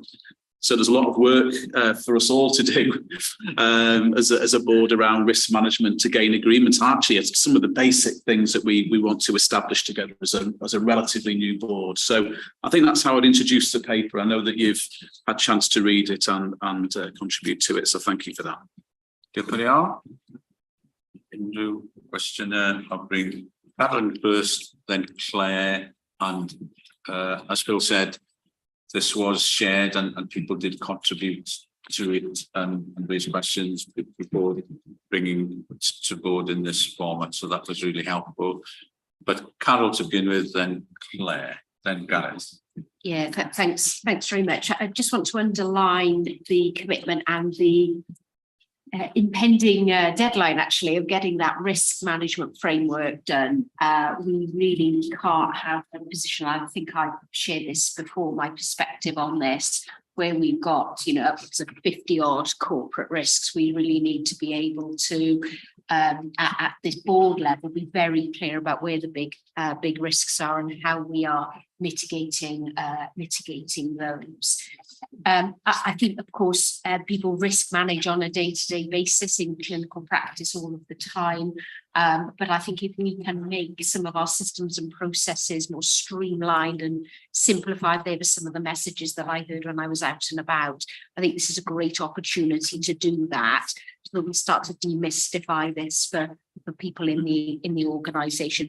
But yeah, I wanted to emphasise what Phil has said about getting this framework developed and over the line at the next meeting. Good. Claire, then Gareth. Doug, I like the single page in the appendix, the kind of red, amber, green shading. I do like that, thank you, because it makes it very easy to see where we should be focusing our attention. I'm confused, I think, about what the difference is between the corporate risk register and what everyone keeps calling BAF. So take what I'm about to say in that context. Yes. So when I look at this still, I think it's too operational for the board to be considering. And when I've looked at the headings, many of them could be grouped together. So, for example, I think the board should look at patient safety. And then beneath patient safety, there'll be a number of operational risks that different parts of the organisation are working on. So I think this is a good step forward, but I think there's still more for us to do to kind of, there's a number in here that are all about asbestos. Well, actually, and other things to do with buildings, we should have one around compliance. Are we meeting all of the health and safety legislation with our buildings? And then actually, the detail in the report was report to us on which bits of compliance we're okay with and which bits we've got work to do with risk. I think one of the ones that's missing from here is something around culture, but you might tell me that's meant to be in the back, but I need to understand more what the difference between the two is. But personally, I think that if we can deliver the right organisational culture, many of the things that are currently risks wouldn't be risks. So for me, it's a kind of fundamental at a strategic level that we, first of all, agree what it is, our purpose, what the culture is that we're wanting to develop and create. And then I think some of the things that we kind of talk about a lot, like patient records, like issues around behaviours, or would all just follow through, really. So so I guess what I'm saying, it is progress, Phil. Thank you very much. That one page where you just immediately can see, and of course, what that says is there's far too many in the reds and the oranges, and not enough in the greens. So I think that format's great, but I think we've got more work to do on. Thank you, and I will come back to you at the end on this. Great. So I'll bring Gareth a wedyn Rhian. Yeah, well, I wanted to echo what Claire said. I think that it's a big step forward. I like the heat map, and it's really useful. I think the format of the fiche, as I call it, so I think my continental background, is actually quite useful, although I know there's more work to do on it. Yeah. I mean, it is quite worrying that if you focus on the words that we really think we've got all these risks where there's a catastrophic impact. Yes, that's food for real thought. And I'm not saying that's not true, unfortunately, but we just need to focus on that. I mean, I take what Claire says. I suspect I'm struggling more with how you would have a more strategic approach, which would nevertheless was specific. But we need to. I'm sure we're going to explore that sort of as a board in a more informal setting. I sort of thought. I think I said slight hair running where I said I thought it was important that we saw all the ones where there was a likelihood of 5, but I think we ought to probably see, particularly if we can slim them down to more important ones. So anything that scores 15 above, regardless of whether it's a 5 or not, in terms of its likelihood. And there is the question, which I think Claire's brought up at previous occasions, about what it might be Claire or Karen or both of you, about what is an issue and what is a risk. Because in a way, if a risk is crystallised, it is an issue. It's something that we're coping with, not as a risk. And there are quite a few of these, I think, which I think I've noticed outside the meeting, which I think we need to just reflect a little bit on that. And in terms of things that I felt were missing, the risk of being very controversial. I think there's the risk about the new organisational structure, as we still call it, the new operating model. But I think there's a related risk about whether we've addressed the structure at the centre appropriately to cope with that, because having not had the full induction, my sense is that there is a real issue there, and I think that should be recognised. I think we should also have on the financial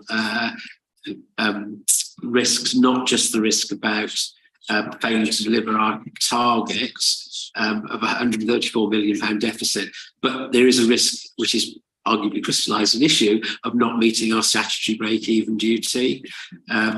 So I think that's something else I would suggest. But as I said, and to echo Claire, I think it's making good progress. We probably need a session to go through in a bit more detail the individual ones. But I very much welcome the fact that there's so much work going into this. Good. Diolch yn fawr, Gareth. I'll bring Rhian ti nesa a wedyn Karen. Yes. Thanks. I can just echo Claire and Gareth. It's really good so far. I think what I would like to see is to be able to put it into a context. What is the definition of risk? There's obviously lack of clarity about what is a strategic risk, what is an operational risk, what is an issue, a definition. How are things scored, and how is that understanding of criteria used for scoring made clear throughout the different levels who are doing this? So I think I'd be looking to put, this is the second half of the story. I think I'd quite like to have the context, the clarity, the definition, the difference between corporate risk and the board assurance framework, etc. I think these things have been picked up already, but I'd like to see risk as a complete package. And I understand that as a board, we'll be looking at it in a less formal setting. So that's all really good. But I think once we can get a bit more clarity and structure around risk, it gives us more of a focus then, doesn't it? It'll help with our prioritising. Rhian, Karen. Thank you, Chair. Just say obviously a lot of work has gone into this, and at the last board meeting it was agreed that we would try and get something together for the September, which is a challenge in itself. And I think Phil's done a great job to get it this far for us all to be able to make comments on. Yeah. There's a key thing that's missing for me, which Phil and I have discussed, which is the risk of not making the improvements to get out of special measures, which I think need to be in there. And also in just picking up on what Rhiann's just said, you know, we don't have a risk appetite yet. We've got a lot of work to do, which is going to come out of the board workshop, which hopefully the things that Rhiann's just flagged will also be more defined and have a more contextualised document to work to going forward. But so far, I think, you know, well done. Let's hope we can make the September deadline. And I don't know whether you mentioned before, but you've now got a head of risk starting, haven't you? Yes, so we've always had a head of risk management, but I'm glad to say that we've recruited substantively to someone who lives in North Wales as opposed to someone who doesn't. So that's a really welcome step forward, and I'm noticing a change in the way that risk has been brought to life with that. So I'm really pleased. Some of that work is reflected here, so I'll pass that on. Thank you. Diolch yn fawr. So I'll bring Jason to Nessa, Pramilo. Thank you, Chair.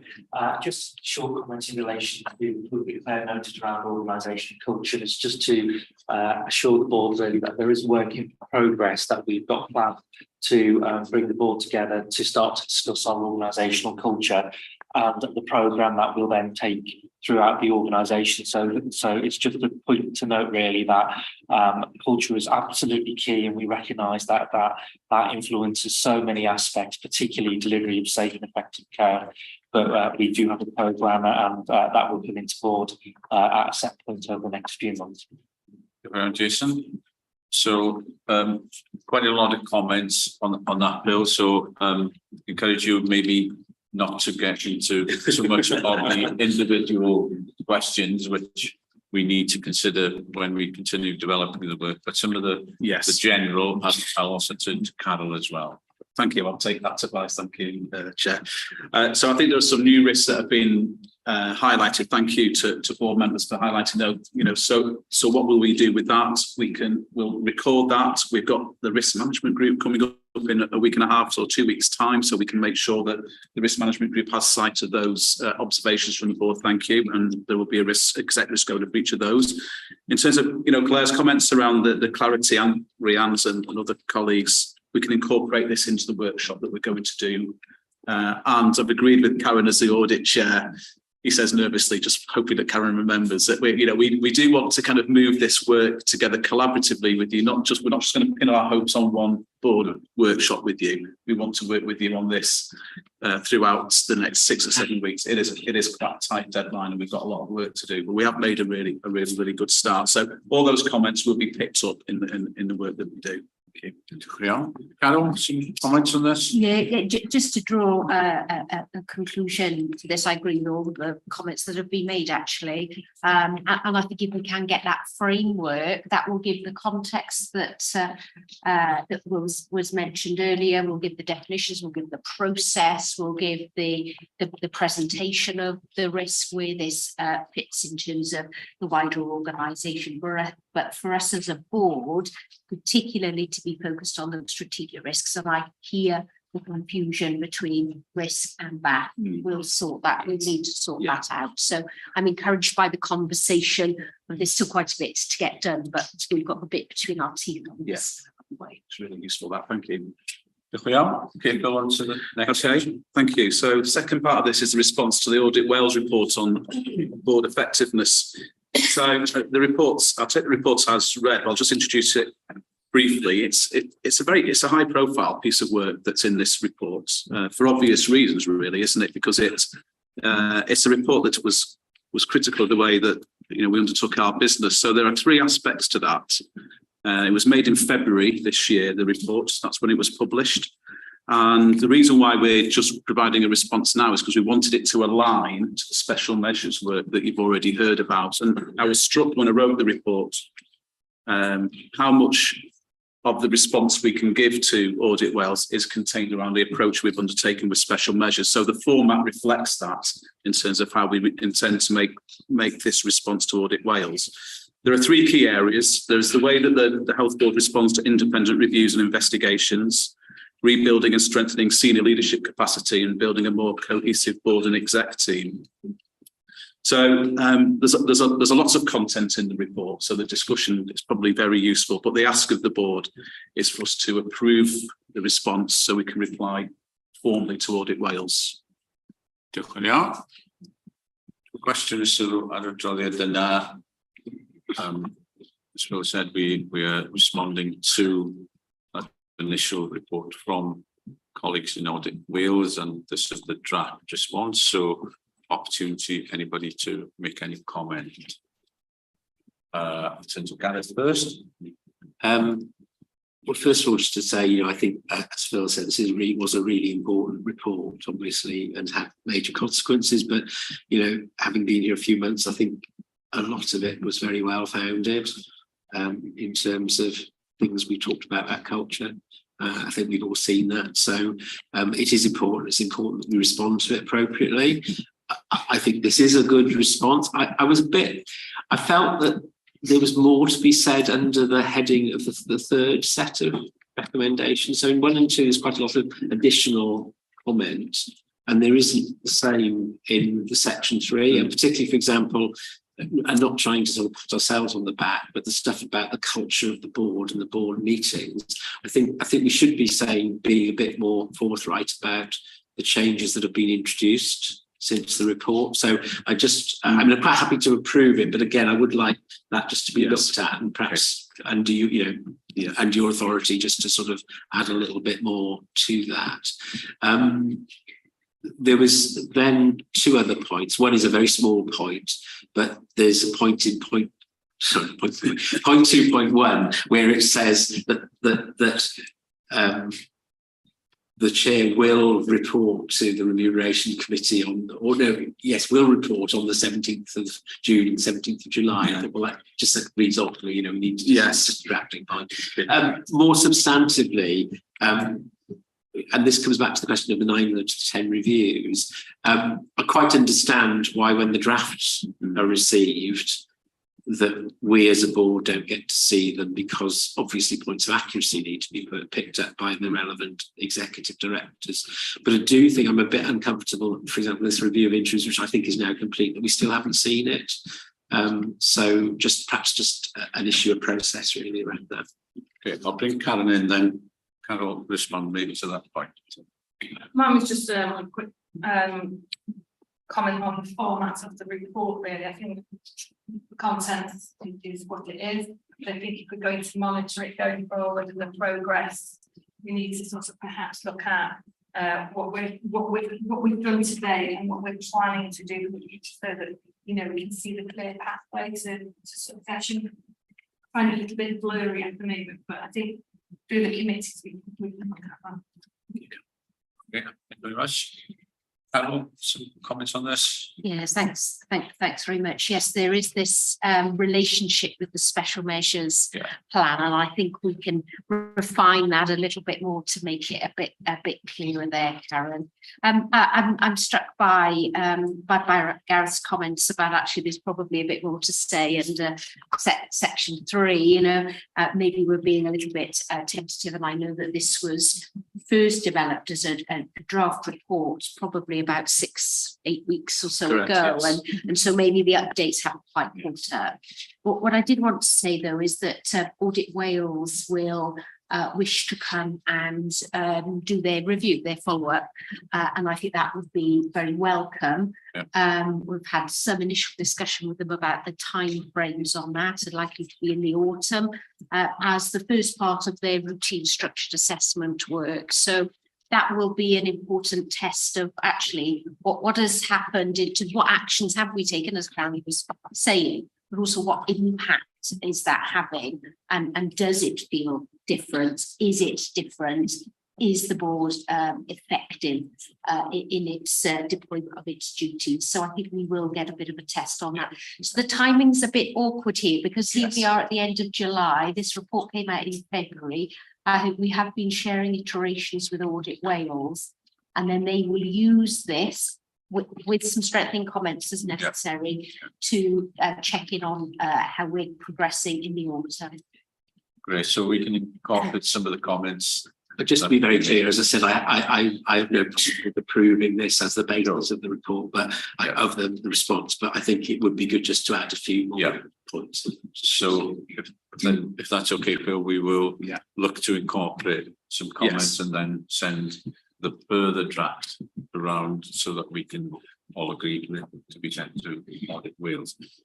Mike, and then we'll close this. Yeah, just very quick query. Do we know we have a very clear timeline for special measures responses, obviously. Do we have a timeline on Audit Wales plans to come and visit us, as Carol mentioned? Do we have a deadline to work to? I'm just wondering. No, if I could just pick that up, what we've been trying to do, and in discussion with Audit Wales, is to ensure that really we're taking this into the special measures plan and we're seeing that through, because the well-functioning board is outcome one of the special measures response. So trying to reduce the risk of having multiple plans everywhere.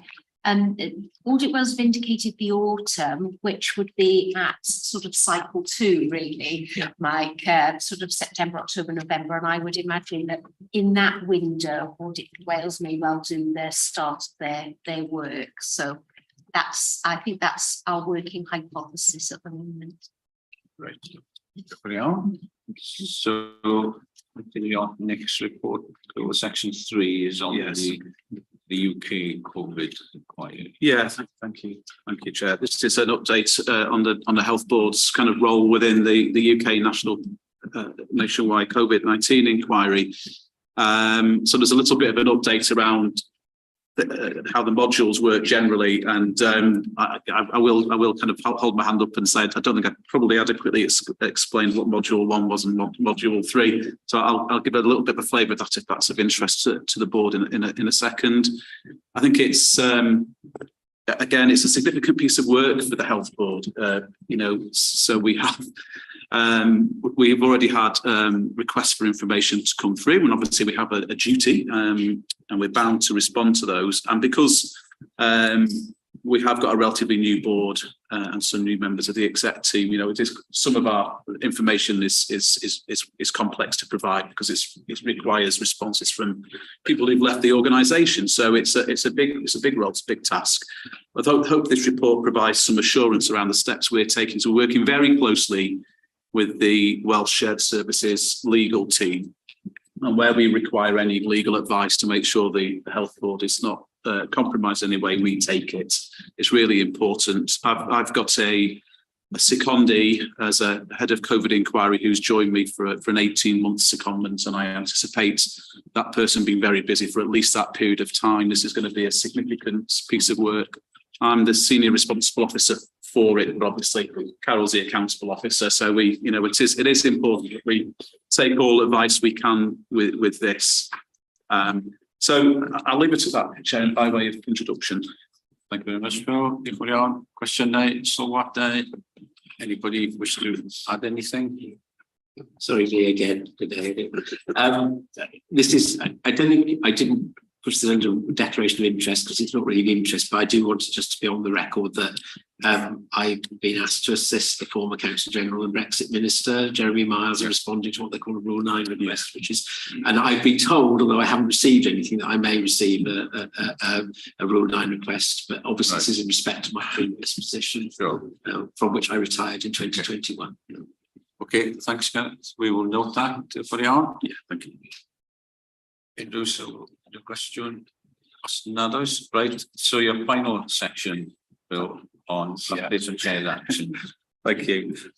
So this is going to be a routine item from now on, which I think is really good practice, which is, have we had any chairs actions? We've got a nil return for that. So where we do have them, we would put them in this report. So this is a nil return, if you like.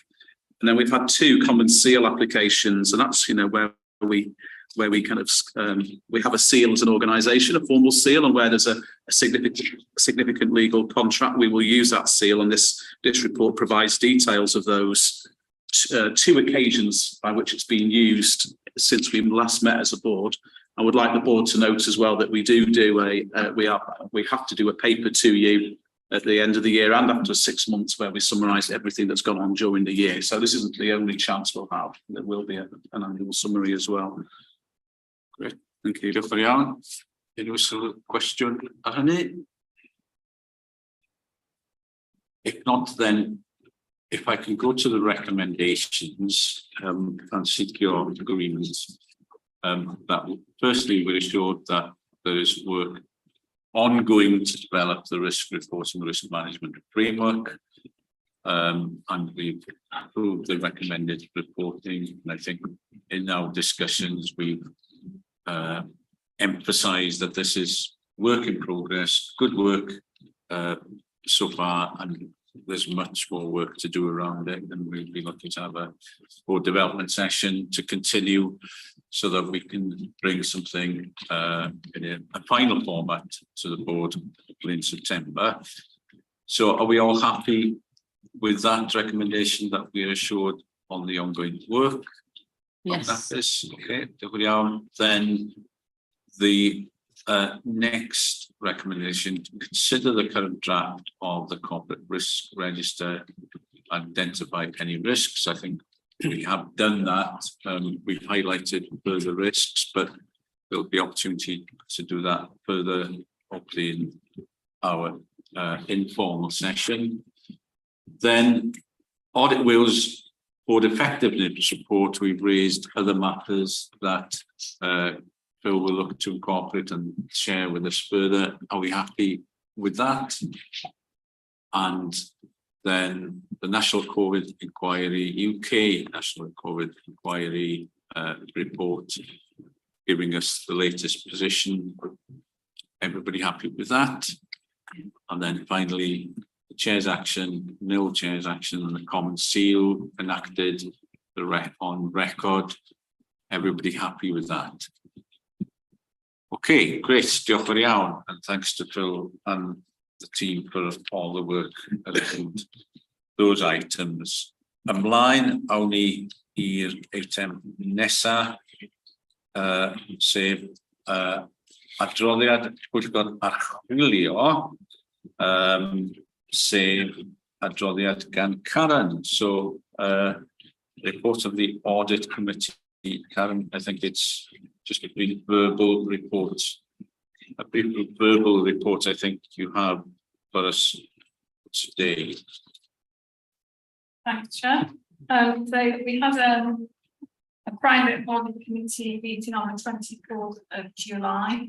We covered 3 key areas, which was the progress of the annual accounts today at that point, the draft response to Audit Wales letter for those charged with governance, and we also had sight on the 2021-22 counter fraud report. So those are the 3 areas that we covered.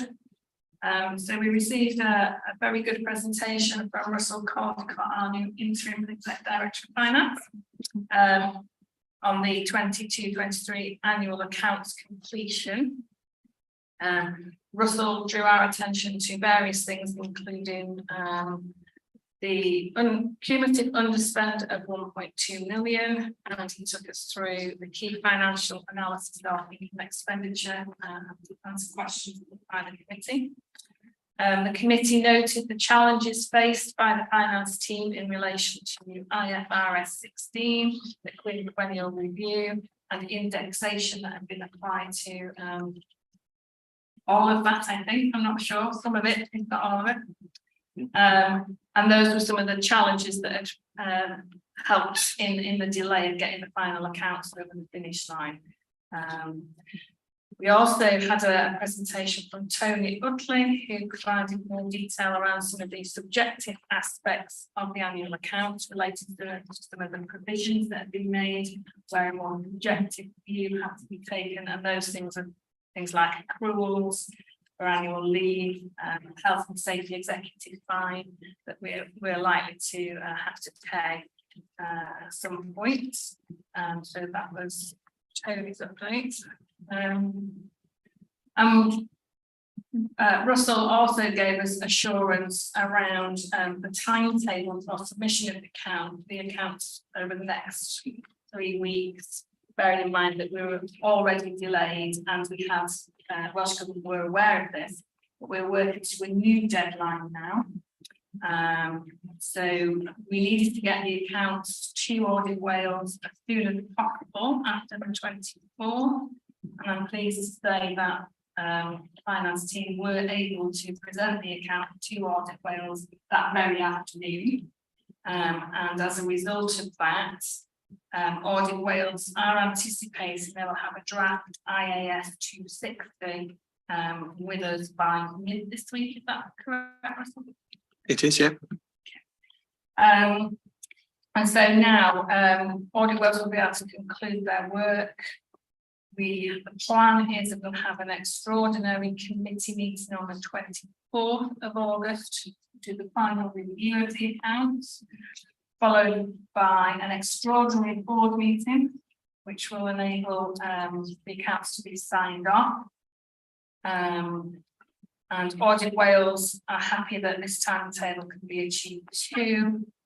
So fingers crossed, nothing crops up in the meantime to prevent that from happening. I'll pause there in case there's anything that I would like to add that I've not mentioned around the annual accounts. Karen, before bringing Russell in, can we just say an official croeso welcome to us, Russell. I think this is week 4 for you, is it? Start of 5, maybe, Chair. Okay. Okay, and I think it's fair to say that you come in at an interesting juncture, as they say, but we're really grateful for your work and the whole team, in fact, grasping the work at this particular time. So really grateful. Good summary from Karen, I think, of our discussions at T Pawb in Wrexham a week ago. So anything to add, Russell? No, I think that's a really good summary of where we find ourselves. So week commencing the 21st, meeting scheduled for the 24th, meeting of the audit committee, and then an extraordinary board meeting. And following that with submission of the accounts. That's absolutely the update I would have given. Great. Thanks very much for that. We then had a walk through the audit inquiries letter. And this has been developed in the preceding week in conjunction with internal audit, finance, counter fraud, me as audit chair. And the conclusion of that was that we were happy with the draft letter, subject to Carol having a review of it on her return from annual leave before that and sign off. That's from the management response perspective. We also agreed, and I don't know whether it's been done yet, but there was an additional risk that we wanted to add as a result of some of the challenges highlighted as part of the meeting around staff, and that there's still a potential risk to financial governance due to that vacancies in terms of various changes that may or may not occur in the coming months.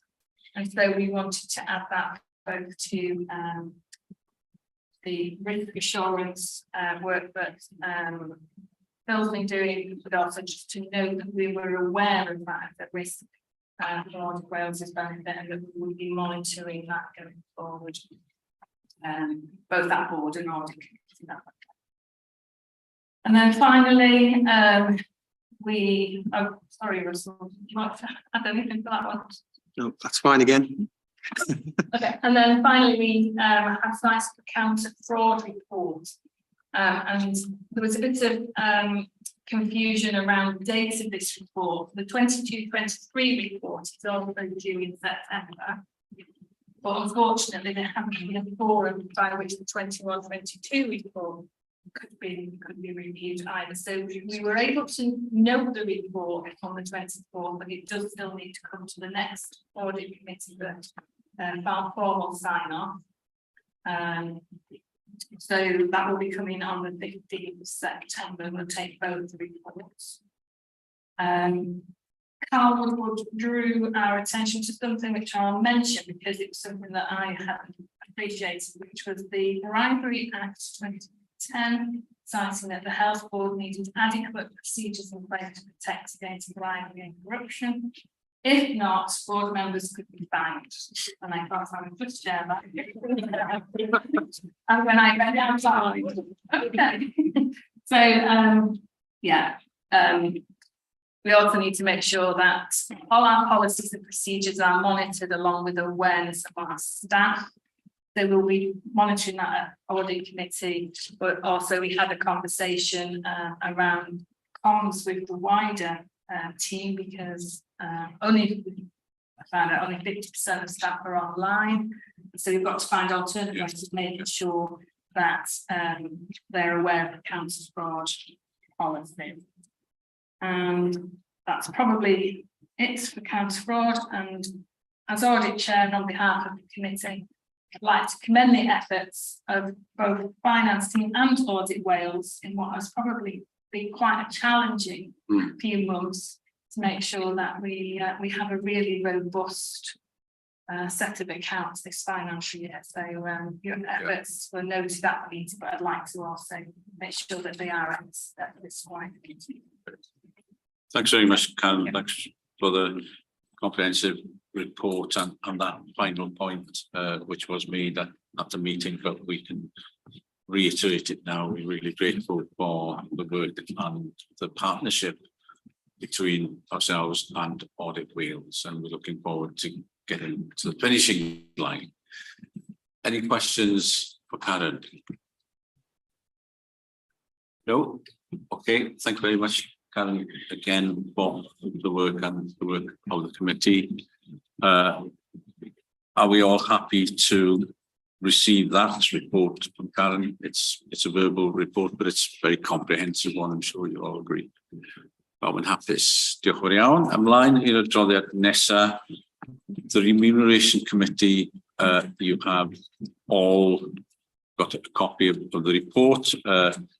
Dwi ond am ganlinellu dau beth, byddwch chi gyd wedi clywed am y gyhoeddiad, ond yn y pwyllgor hwn fe gytunwyd i ymestyn cytundeb gyda Carol fel Prifweithredydd dros dro nes diwedd Mawrth 2024 sydd yn newyddion ardderchog. Dyn ni gyd yn gwybod hynny ac yn ddiolchgar iawn.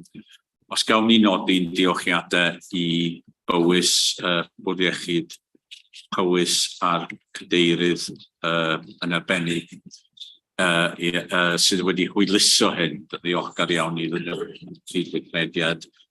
Ac yn fwy na dim, dyn ni'n ddiolchgar iawn i Carol am ei pharodrwydd a'r holl egni mae'n dod efo hi, felly diolch Carol.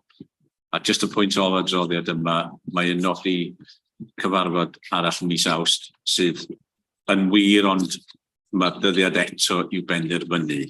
Mae'n bosib byddwn ni'n manteisio ar gyfarfod arbennig o'r bwrdd i gael cyfarfod o'r pwyllgor yma wedi hynny. Mae eto i benderfynu beth bynnag. Pawb yn hapus i dderbyn yr adroddiad. Os nad oes cwestiynau, cyfle i rywun holi cwestiwn gyntaf, unrhyw gwestiwn neu sylw. Os nad oes pawb yn hapus i dderbyn yr adroddiad, sgwch yn dda. Diolch yn fawr iawn. A dyna ddiwedd yr adran yna. Ymlaen i'r adran nesa. Item 3.1, we come to the section for discussion and assurance and financial performance. And Russell, this is where we can turn to you for your first presentation to us at the board. And as I say, a very warm welcome to you. Yeah, thank you, Chair. So I'd like to extend the thanks as well to the team. It's been really welcoming starting and all the 4 weeks. It's clear that everyone is really engaged in moving forward, so really positive. In terms of the finances, although the report is there at month 2, I will talk a little bit about month 2, but extend that through into month 3's reported performance, if I may.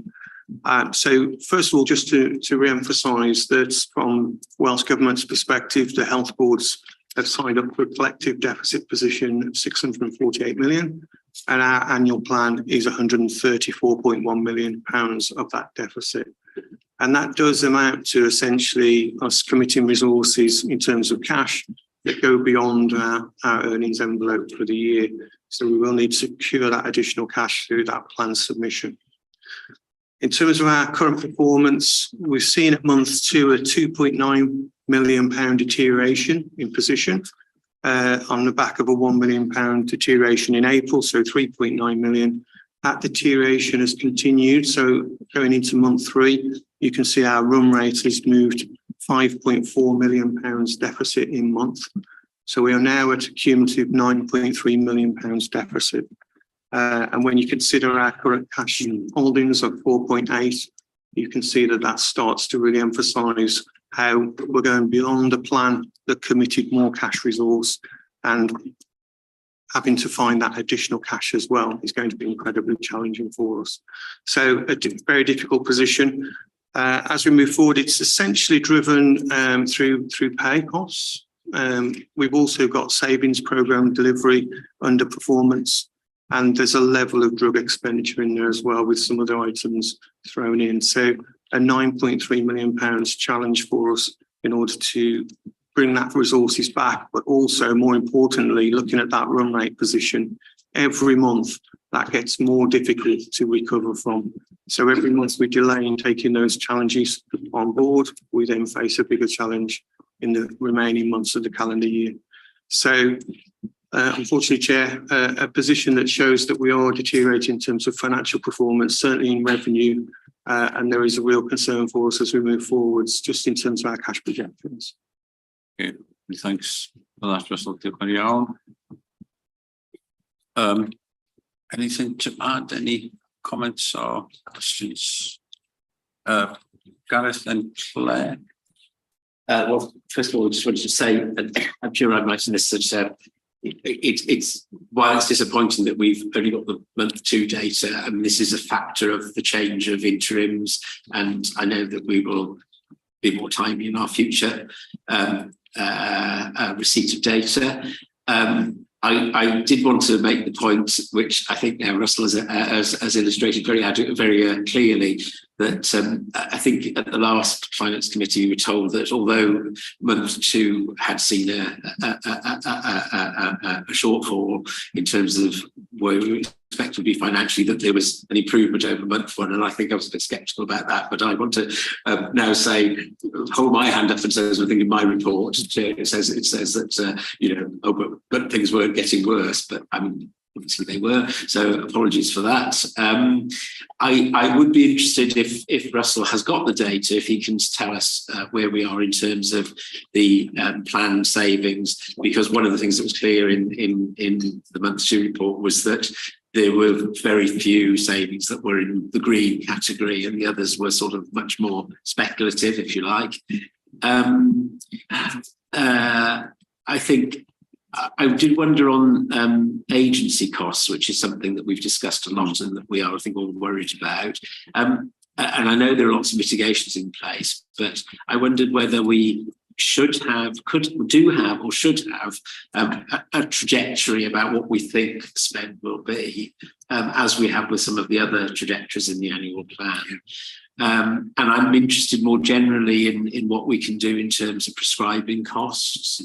The final point was there's a reference here which I think we also talked about at our last board meeting in passing, about this concept of the Star Chamber to review cost pressures and investments, and the papers which obviously month 2 say that these sessions would be held by the end of July, as it's the 31st of July. I just wonder, I would understand if there's been some slippage in that, but are we still intending to do that? Because I think that's really important, and that we have a robust process for that. So Russell, and maybe Carol, some comments. Yeah, so the green savings performance has improved quite significantly over month 2. So we've moved to £12.8 million worth of identified green savings. We do have pipeline and red rated schemes as well that are waiting approval and moving through that process of traffic lighting, which will take us up just beyond the £20 million threshold. It leaves us about £4 million short of our £25.2 million target for the year. In terms of agency performance, so we were at £6.7 million in May, and that's deteriorated unfortunately. So we've committed £7 million of agency cost as we've gone into June.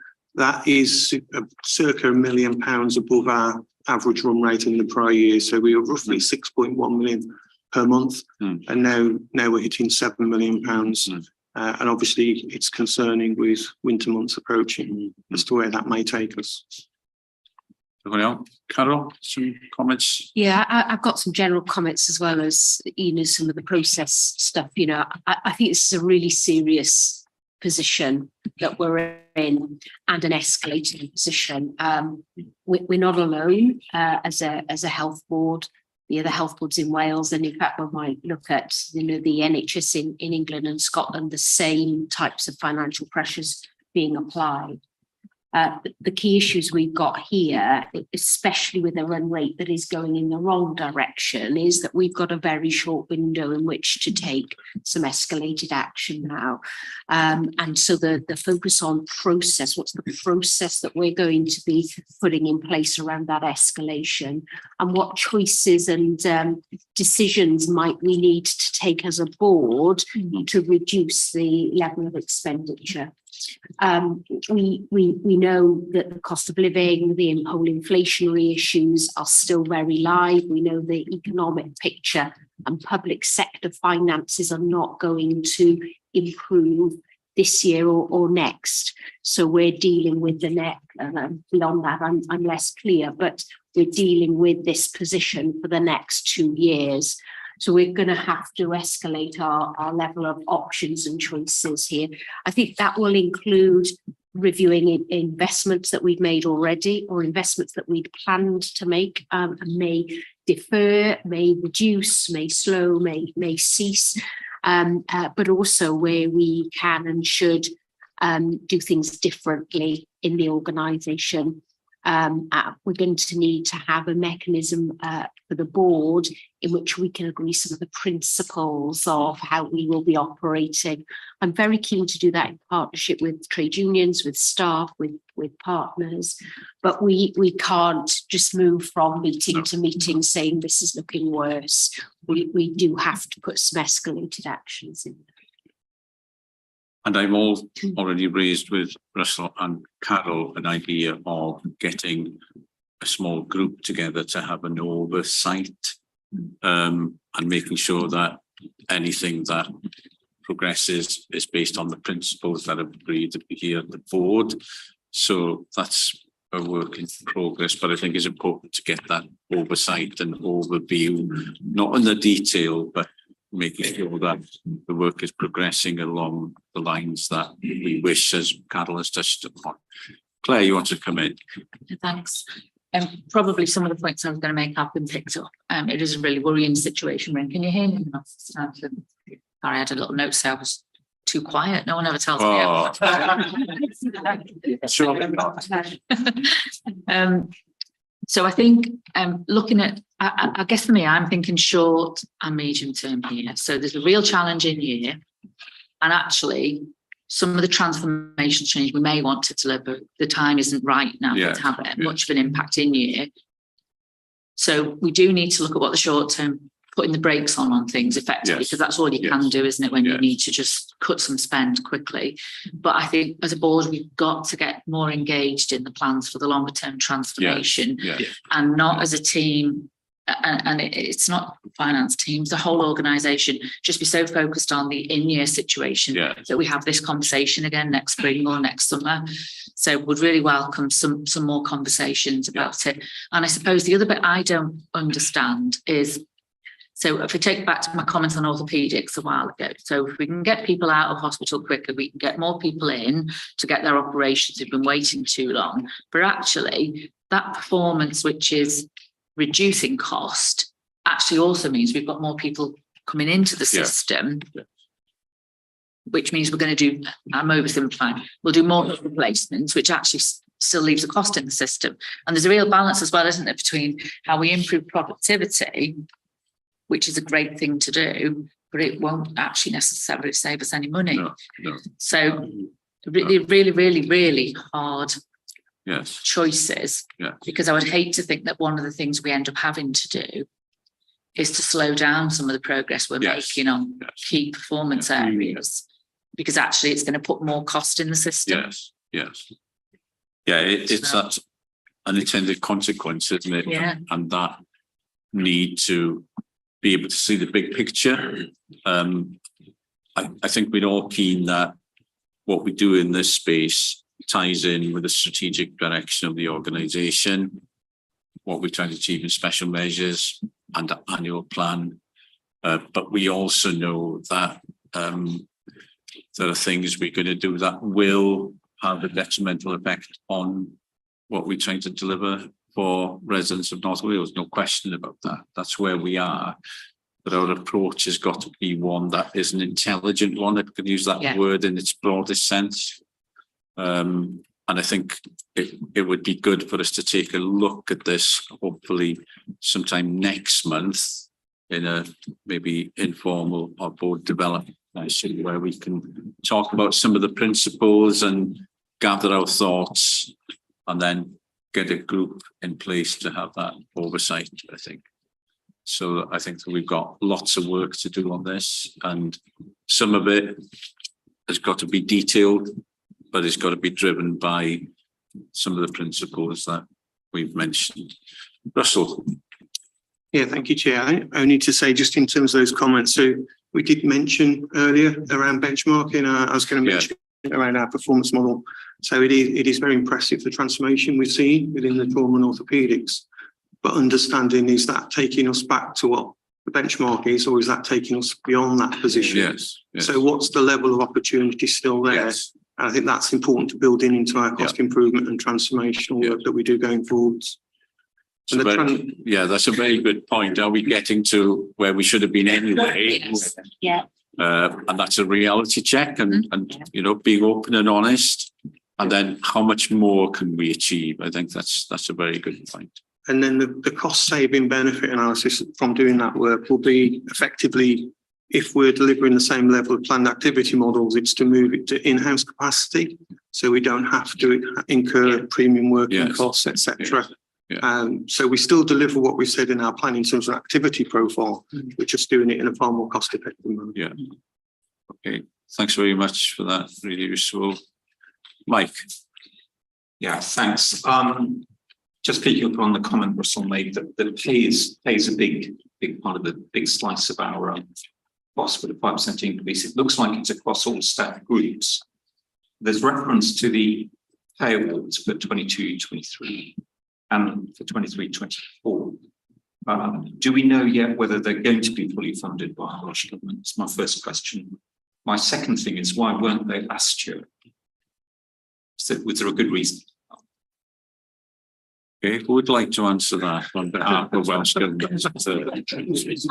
In fairness to Russell, that's quite a tricky one. In principle. Yes, and the principle, you're absolutely right, Mike. The principle is Welsh Government have always funded pay awards. They haven't expected health boards to fund that. Now, if we take that though, Welsh Government don't have a special pot. It is still the wider health budget for Wales. So it's got to come from somewhere.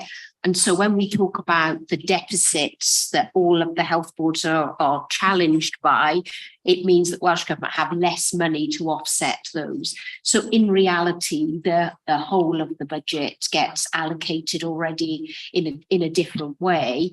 And I know that Gareth had raised an AOB earlier about industrial relations, and it is very clear from all of the literature that the workforce feel worn out and undervalued, and the more workforce gaps you have, the more undervalued and worn out workforce feels. So we're stuck in this real challenge here, and now we've layered on a financial problem as well, which does mean we must do some things differently in order to try and tackle that. But yeah, your fundamental point is Welsh Government, and I think that's part of the challenge the Welsh Government are trying to grapple with is because it's not just health workers, of course, it's other sector workers as well. Where do they get that money from? Okay, diolch yn iawn, thank you for that answer. Unrhyw arall yn sylw? Os nad oes, ydyn ni'n hapus I derbyn yr adroddiad yna, and we can thank Russell and the team for the work that they have achieved, and we can receive that report. But can we also note, before we do the capital programme report and the adjustment to that, does anybody wish to say anything about that? Is there something you wish to highlight from the capital programme in particular, Russell? Thank you, Chair. No, so only that we have the £18.8 million confirmed. We have a plan, and that's gone through a risk assessment process through the capital investment group. We will be reviewing that programme normally around month 7, just to understand if there are any slippage or delays, and therefore we can reutilise that resource and bring forward other schemes. So that's just actively managed through that committee, and happy to take any questions from the Chair. Thanks very much. And we've got a couple of business cases in with Welsh Government, haven't we, on one or two things in particular.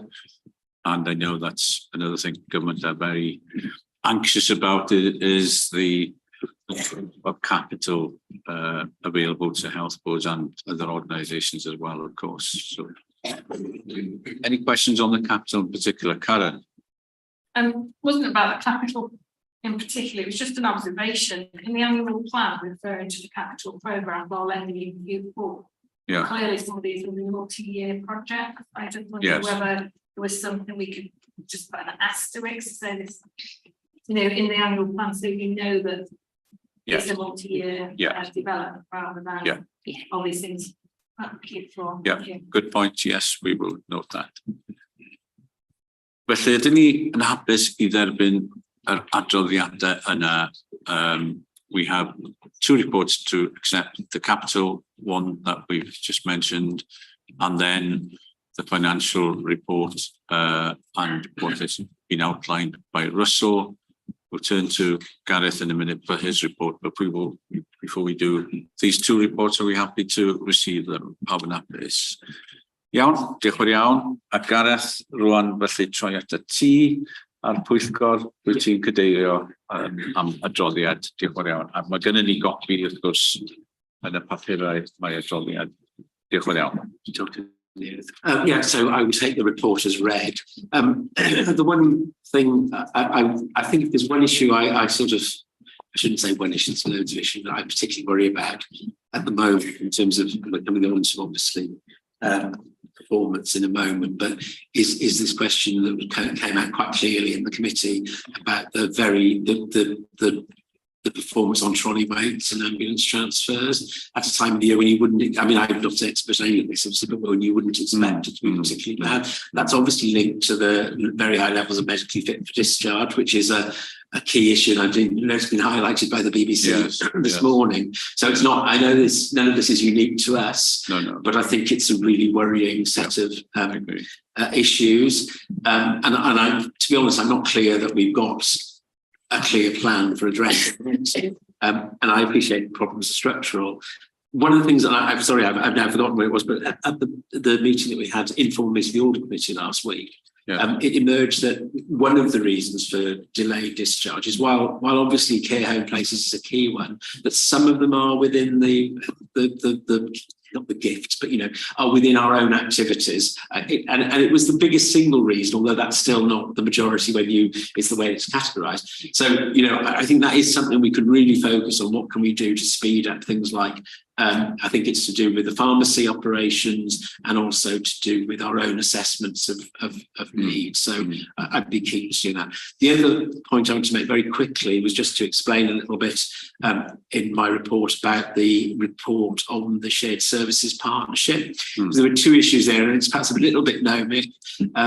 So one is that the shared services partnership report to us that there are very significant savings for us in the way in which they negotiate drug prices.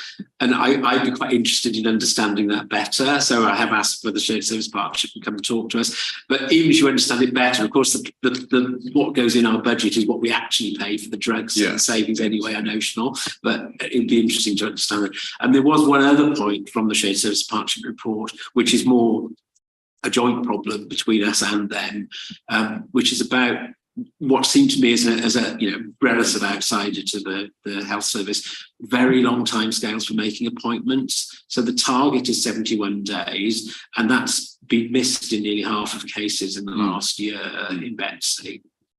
And it seems to me, I know there's anecdotal evidence that we lose staff because we've interviewed them, we want to appoint them, but in the meantime, they've got job offers elsewhere more quickly. I don't know whether that is the case, but I certainly heard it said about some clinicians. So I think that is in the greater scheme of things, it may not be the top problem, but I think if we're looking at one of the problems we've got here is the number of unfilled posts and interim posts, then that we ought to be seeing what we can do to improve that. So thank you very much. Diolch yn fawr, Gareth. Siŵr bod y gwestiynau sylwadau. You noted a number of matters there, and I'll ask Carol to field those and invite any others who wish to respond on some of the detail as well. Some important matters around discharge, some important matters around entry into healthcare and the potential for us to improve performance and an understanding of the issues. And I'm not sure of the detail you can present today, but perhaps it's something a follow-up in the committee as well to drill down into some of that stuff and see how the work along special measures actually helps us on that improvement journey as well. But over to you, Carol. Yeah, thanks very much. My assessment, I think, Gareth, is that we don't yet have a fully comprehensive whole system plan around urgent emergency care that really involves end-to-end, so community in particular, and working with very closely with the local authorities. There is a lot of commitment from local authorities to work together on this, and I was really pleased about conversations that we've had, but there is a lot of work to do. We have got sadly hundreds of people in our system who are stuck, some of whom are national work indicators. About 50% are delayed because they're waiting for something from the health service. So if we can unblock that, that's not to say they go home straight away. They may just be dealt with another block, down the line. But we do need to take full ownership of the things that we should be doing. But primarily, this real investment in community service and community support is a national problem. And you probably know better than I, Gareth, about how many commissions there have been on social care. And so I know successive governments have really struggled to get to grips with this. And with our profile of our population, this is a problem that is here for some time, and it's a problem because people are being actually affected, aren't they, in terms of their ability to be able to go back home, and I think that's a major sort of safety and experience issue. Why that's come up, I think, in the context of the finance and performance is really interesting, because actually we've got hundreds of beds open that are unfunded. So we're spending a lot of money on care that isn't ideal for people. So we have to think very differently about that. But we have got to do something for the year coming. And we've got a new executive director of operations joining us from tomorrow. She's in the audience. And this is one of the key things, I think, working with Nick, who's been the clinical lead supporting some of this. We've got to make some progress on that. It feels quite intractable, and but we're going to have to, but staff on out and about speaking and listening to their views, they do have ideas. It's about how we bring that through. But if we can make progress, it will benefit patients, but also finances, it will improve. Yeah. Diolch yn iawn. And since you've name-checked Adele, I think we can say croeso and a really warm welcome to you. And day one, I think. So tomorrow. So keen she's here before you. So, no, that's great. So a really warm welcome. Thanks for joining us today. I think it feels as if there's some detailed work required. Maybe the committee can be part of that, Gareth, to drive some of this forward and sort of bring the different strands together and drill down and see what exactly is happening, and some recommendations. Something for the committee to consider, of course, and for you and your colleagues to decide. But it feels as if that's an area of work that would benefit from that approach. Any other questions to Gareth? Unrhyw sylwadau? Na, os nad oes, gawn ni ddiolch yn fawr iawn I Gareth a'r pwyllgor am y gwaith ardderchog maen nhw'n wneud, a diolch am yr adroddiad heddiw. Pawb yn hapus I dderbyn y adroddiad yna? Iap, iawn, diolch yn fawr iawn I chi am hynny. Ymlaen i'r eitem nesaf, sef 3.2, cyfrifon blynyddol. Dyn ni eisoes wedi derbyn y adroddiad reit gynhwysfawr gan Karen ynglŷn â'r datblygiadau diweddara. I'm not sure if there's anything else to add, Russell, from Karen bringing us right up to date, sort of almost to the day on the developments with annual accounts. If there's anything else to add, then now is your window. Otherwise, we will look forward to progress as you've all already outlined as well. Yes, no, I think it was a very comprehensive review, and we look forward to receiving the ISA 260 from our Audit Wales colleagues in the short term. Okay, thanks. Everybody happy with that? Okay, great. Thank you very much. Item next 3.3, adroddiad perfformiad. Russell, we turn to you for this item as well on the integrated performance report, and please, if you wish to highlight things that have been detailed in the report, and then we'll have an opportunity to ask any questions or any comments. Over to you. Yes, thank you, Chair. So the 4 hours, first of all, just in review of emergency care performance, and I think we've touched on some of these aspects through different conversations as we've gone through, but the 4-hour performance continues to improve. So now it's 70.4%. So we look to continue that trend. We're also seeing the reduction month on month on the 12-hour trolley weights, which has already been referenced through the PPIC report. So it's still higher than we'd like it to be, obviously at the 2,600. So more work to do. And we've already mentioned the 300 medically fit for discharge patients that would free up the beds, of course. So they're key metrics that are being produced. There's some ambulance handover delays built into that as well, which were above the targeted trajectory on by circa just over 100.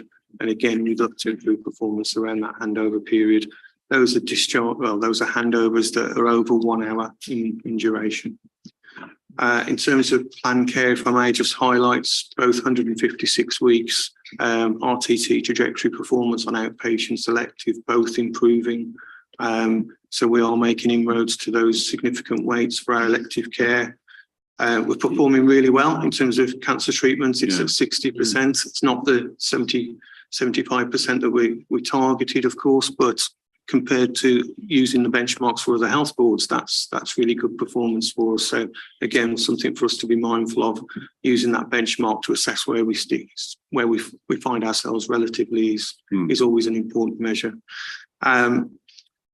We've mentioned the TNO a few times, so that's good. And I'll re-emphasize the point really, if we can look to make sure that we've got statistical analysis for services, then we can target improvements and make sure we are targeting those where there is room for improvement. Of course, that improves our sustainability, but also treats patients sooner, faster, quicker, which is clearly what we're looking to do. I just mentioned on the mental health provision, so we're slightly below the standard, but I think that's because we're looking towards what are long waiters. But we see demand to being fairly static as we move forward. So it is about dealing with those long waiters, bringing those back. And we are only circa 3% short of the target and trajectory that we need to deliver. So that's good performance. Diagnostics, there are action plans within endoscopy and radiology to improve our performance against the 8-week standard. But clearly there are about 9,100 patients waiting just below, and that seems a fairly static figure month on month. So it's understanding the traction under those action plans and seeing if they're making gains as we go forward. And if I may, the only other element to bring to the notice of members is just the year-on-year comparison of our sickness rates. So one way of mitigating and not requiring, of course, the level of agency or temporary workforce or bank would be to ensure our workforce are fit to attend work. And we have seen that drop to 5.13% as opposed to the 6% and just above that it was in historic periods. So that again is something to be commended and obviously continued focus on the areas that are still fairly high in terms of that metric that are included within the report. Yes. Thanks, Russell. Diolch yn fawr iawn. Unrhyw gwestiwn, unrhyw sylw sgwch na? Gareth. Well, I'd sort of first of all welcome the report, and I think we've got some very data-rich and informative reporting. There's perhaps scope to sort of bring out the highlights a bit more, but I really think that the basis of the information is really valuable. I think generally, I think there is some good news in this, but I do think it's worrying that we're not on track on, I think it's 30 and 53 quantitative indicators. But what I'm a bit more concerned about, I think, is that we only just have signed off the annual plan a month ago. Yeah. But as of the end of June, we were already off our trajectories. In most of the cases, I think 30 and 10 out of the 12 that I could see highlighted in section 2 of this report. So I mean, we had that discussion obviously with the annual plan about you want to be ambitious without setting yourself up to fail. But I'm quite concerned that already at the time we submitted the annual plan, we were actually behind where we thought would be. So I'd be interested in whether we think that the situation can be retrieved in some of the most obvious ones. The ones I would highlight are the 52-week target for the first outpatient appointment, the 100% who passed the follow-up date, and diagnostic weights. So I wonder whether we think we can get back to the trajectories or whether we already know that we're not going to deliver.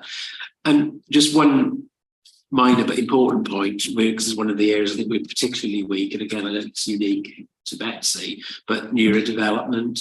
Yeah. And I think when we signed off the trajectory there was a note which said, well, this is not taking into account the ongoing procurement procedure, which we hope will make a big difference. And obviously that hasn't delivered, presumably because there is such a shortage of supply. But are there any fallback options? There's something about, but I'm just be interested in understanding that, because otherwise our trajectory on that plan is going to look pretty poor. Yeah.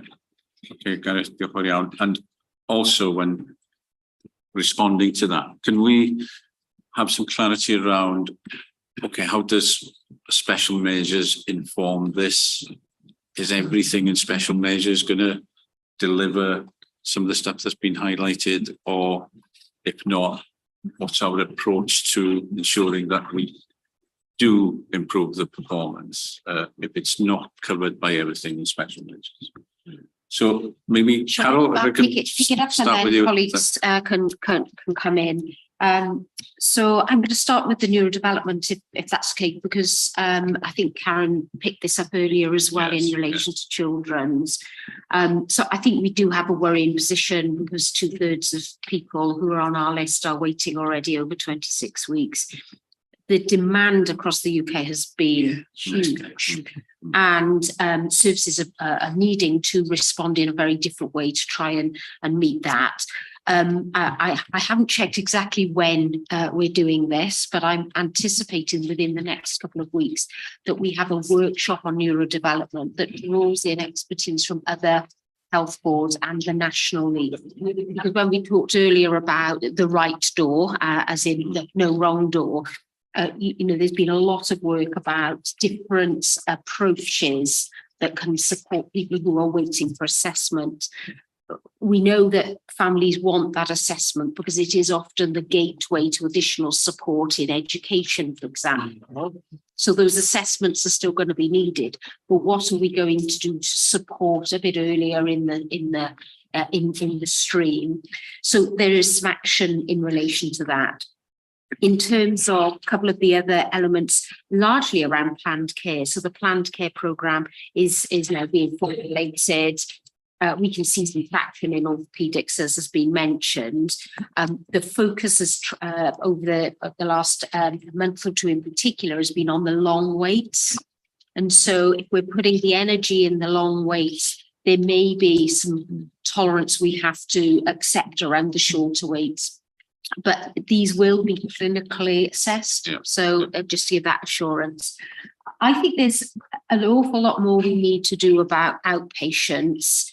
And in particular, people who are waiting for outpatients who may be able to be supported in a different way, the follow-ups. It just strikes me that we've yet to fully utilise the appropriate, patient-initiated follow-ups or seeing on symptoms and that sort of thing. We're still hearing stories of people going to an outpatient appointment. They're there for 5 minutes to be told everything's fine, And I'm not sure that's widespread, but we do. That resource is important.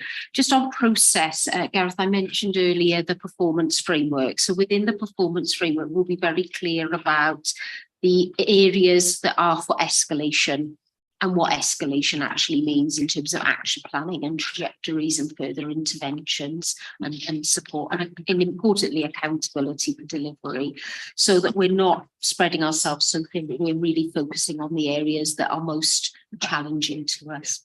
Sorry, I don't know if you wanted to add any more. I was on a roll there.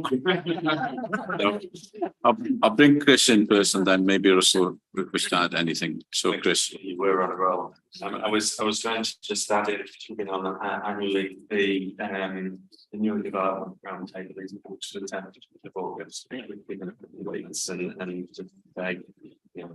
think we had a conversation about sustainability, neurodevelopmental services. It isn't about getting more runners or running faster. The model isn't right, and it's about transformation. So looking forward to that section. Great, thanks, Chris. Anything to add, Russell? I think only to add that I think the development of the performance report using the quadrants that are supported through the accountability framework and just making sure that's relative to the different proportions of the organisation, so it can be used through care groups and moving straight up the organisation through the various committees, so it's profiled at the right levels. And building subcommittee oversight, I think, is quite important to that as well, so that we can have that debate through subcommittee and then bring it to the board with the escalated issues. Great, good point. Thank you. I'll bring Gareth, then Karen. I just wanted to partially answer your point, Gareth, about where we are with trajectories, really. So you mentioned diagnostics, and that's what I thought I would come in on, really. The performance last month for diagnostics looks as if we've made no improvement. It looks like a fairly stable position. But in the body of the report, you may have noticed that there was a informatics issue that was identified in relation to one of the modalities, which is neurophysiology. That has added in the region of about 900 patients onto the waiting list.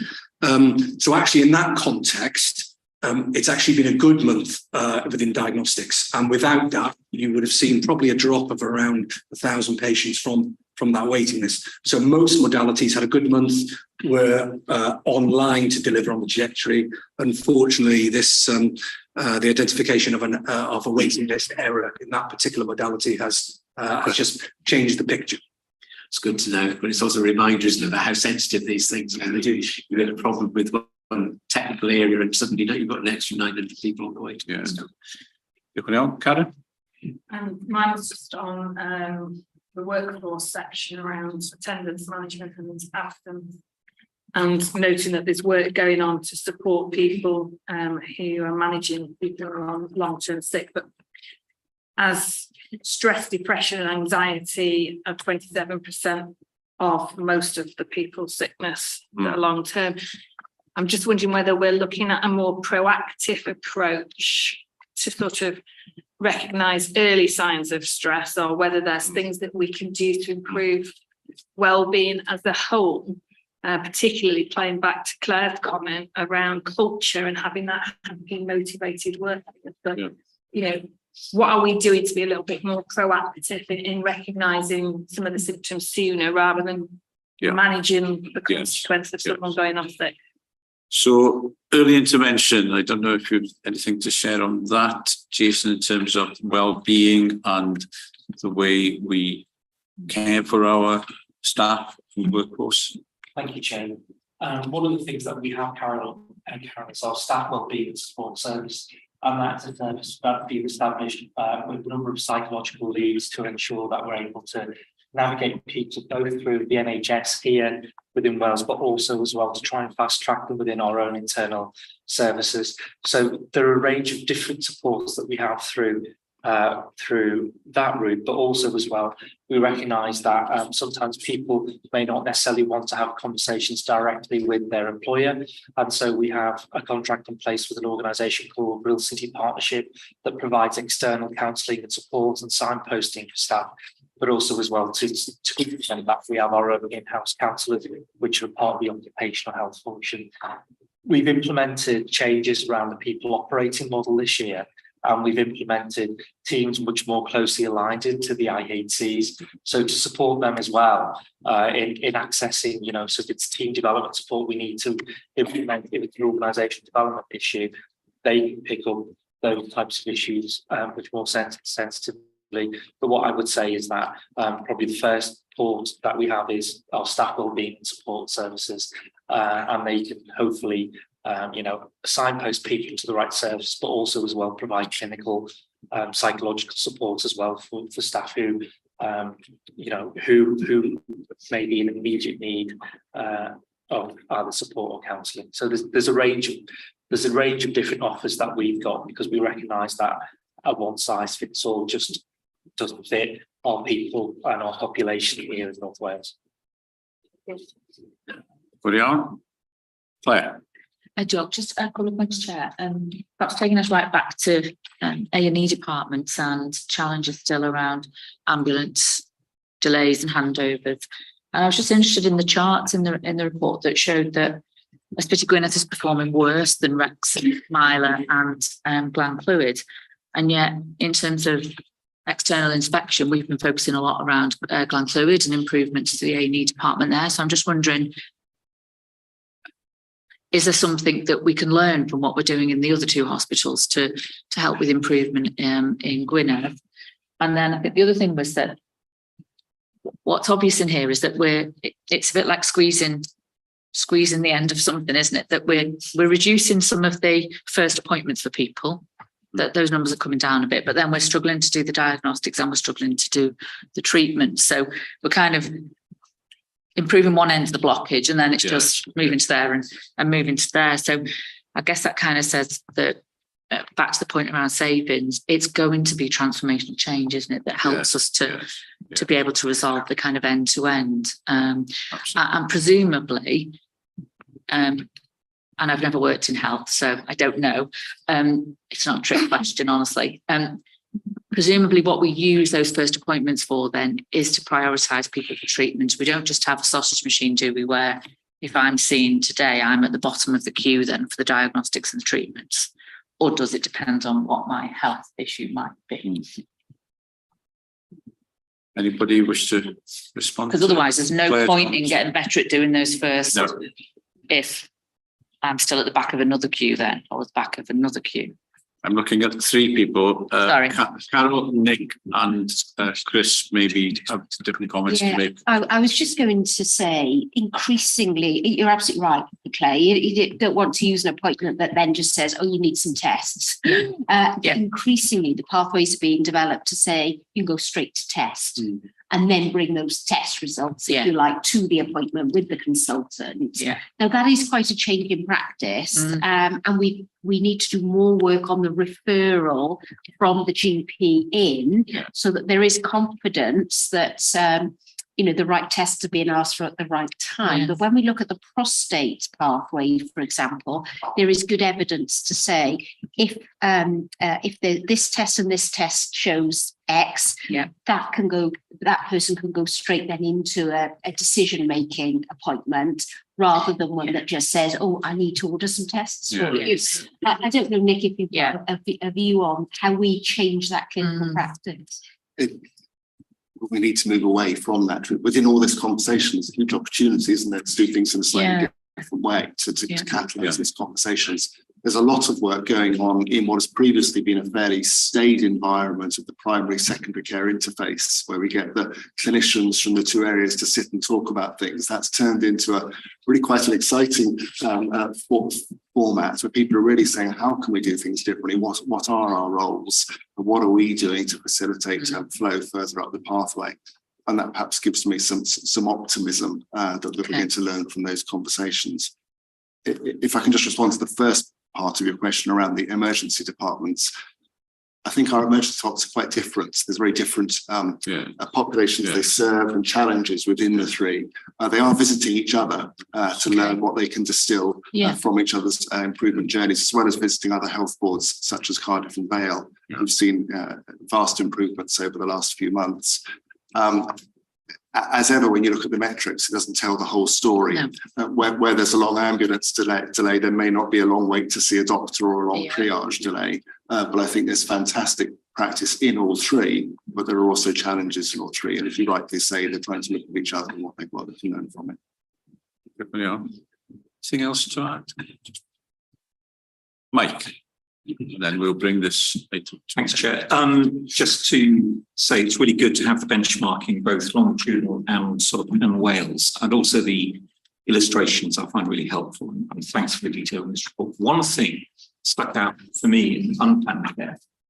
There are actions taken for pretty much everything else, but in thrombectomy for stroke, no one had a thrombectomy in this month, which I find remarkable given the numbers of strokes that we admit to Betsy. There's an implication of travel times to Walton from Central and West being challenging. Then in the actions, there's talk about getting software really to improve the speed of throughput of a patient in the service to the decision point thrombectomy.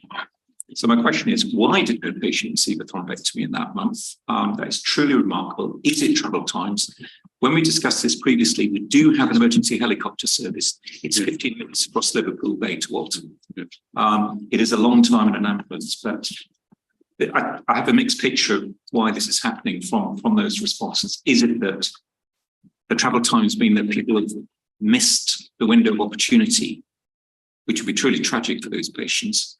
Or is it simply that we're too far away from Walton? I don't expect an answer at this meeting. Take that away. Yes, and can I say, having visited Liverpool last week and two hospitals, but not Walton, and I was also aware previously there's an issue about transport, and it's more complex than one would think, because of the cross-border issues and the way transport works, the English side of the border, and it's a complex issue, but it's one that I think we must resolve. It's one we need to really take a step back on and come up with a better solution than we've got. I think it's fair to say it does throw up some problems for us, which then impacts on patients. I think that's a fair conclusion. Nick, would you say? Absolutely, Chair. And as Carol suggested, one I think to take away, I do wonder, Mike, whether that data is accurate. That there's none. Of course, it's not just the transfer of the patient from one of our acute hospitals to Liverpool. It's also the time for transfer for that patient from their home to the diagnosis being made. And sadly, I think sometimes that's where the window of opportunity is lost. Absolutely no room for complacency. We'll come back later. Thanks.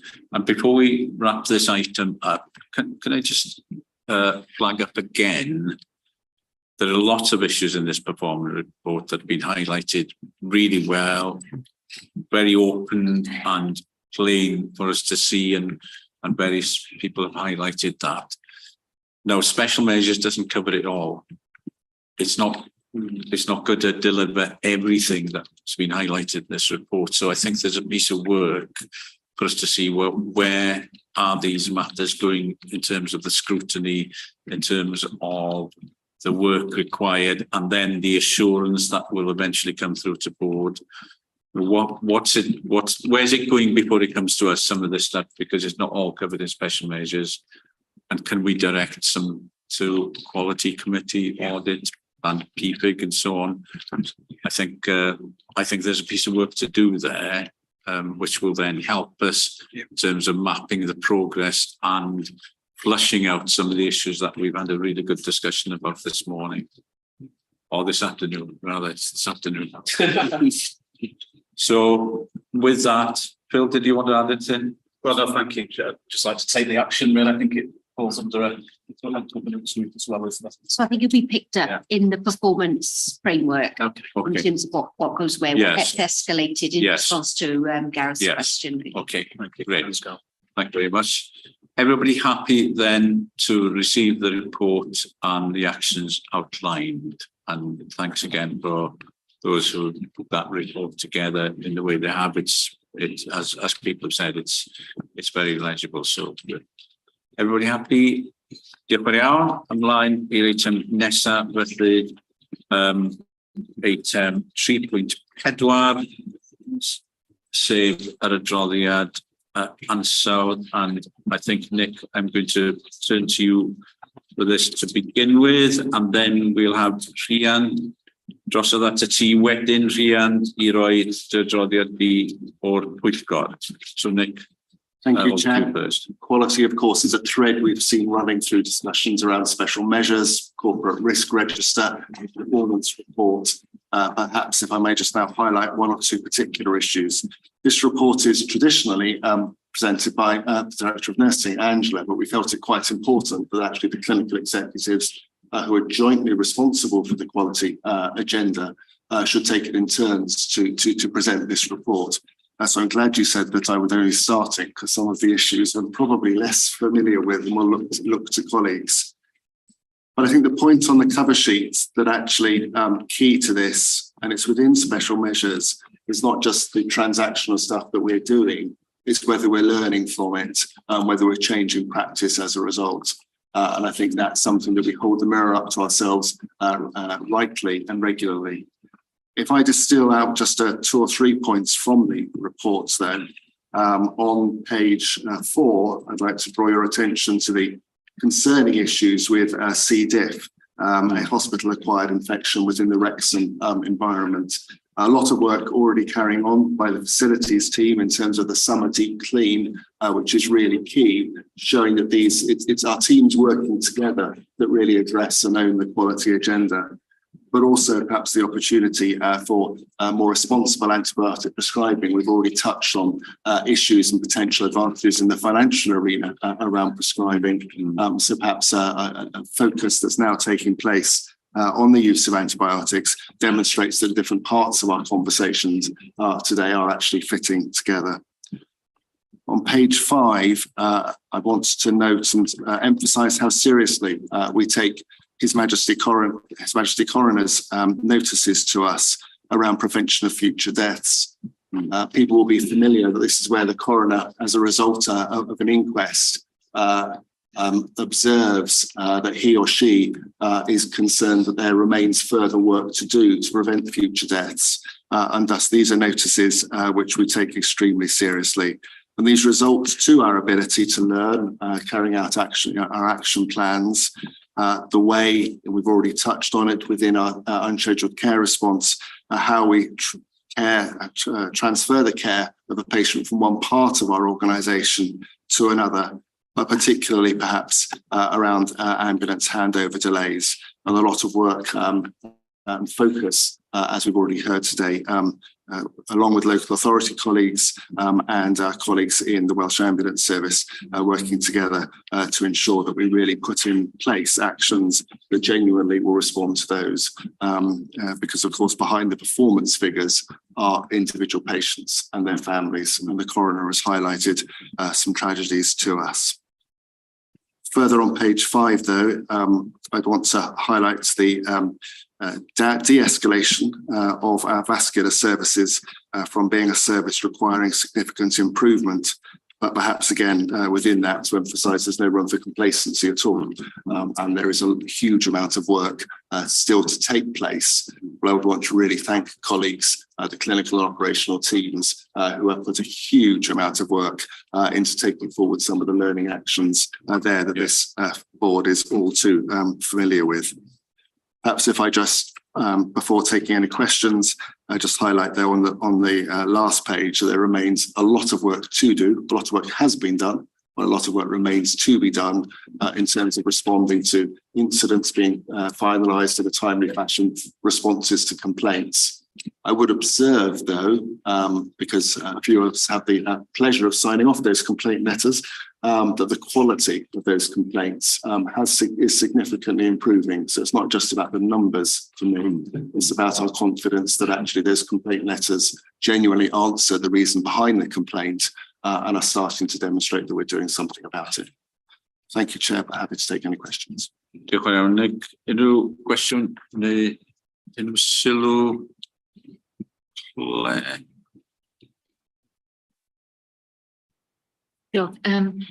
of the things that I've struggled with this is obviously the timeliness of responding to complaints. But what the reports tell us each time is that we're pretty good at doing rapid learning events. So it feels as if after something's happened, we do rapidly see what's gone wrong, what do we need to fix, what can we learn from it, how do we change practice going forward. Don't know who to look at that. So that kind of feels to me like you've kind of half done all the work you need to do to respond to the complaint at that point anyway, because you've looked at the incident, seen what you need to do to change. So why is it such a problem in writing that up and responding to people?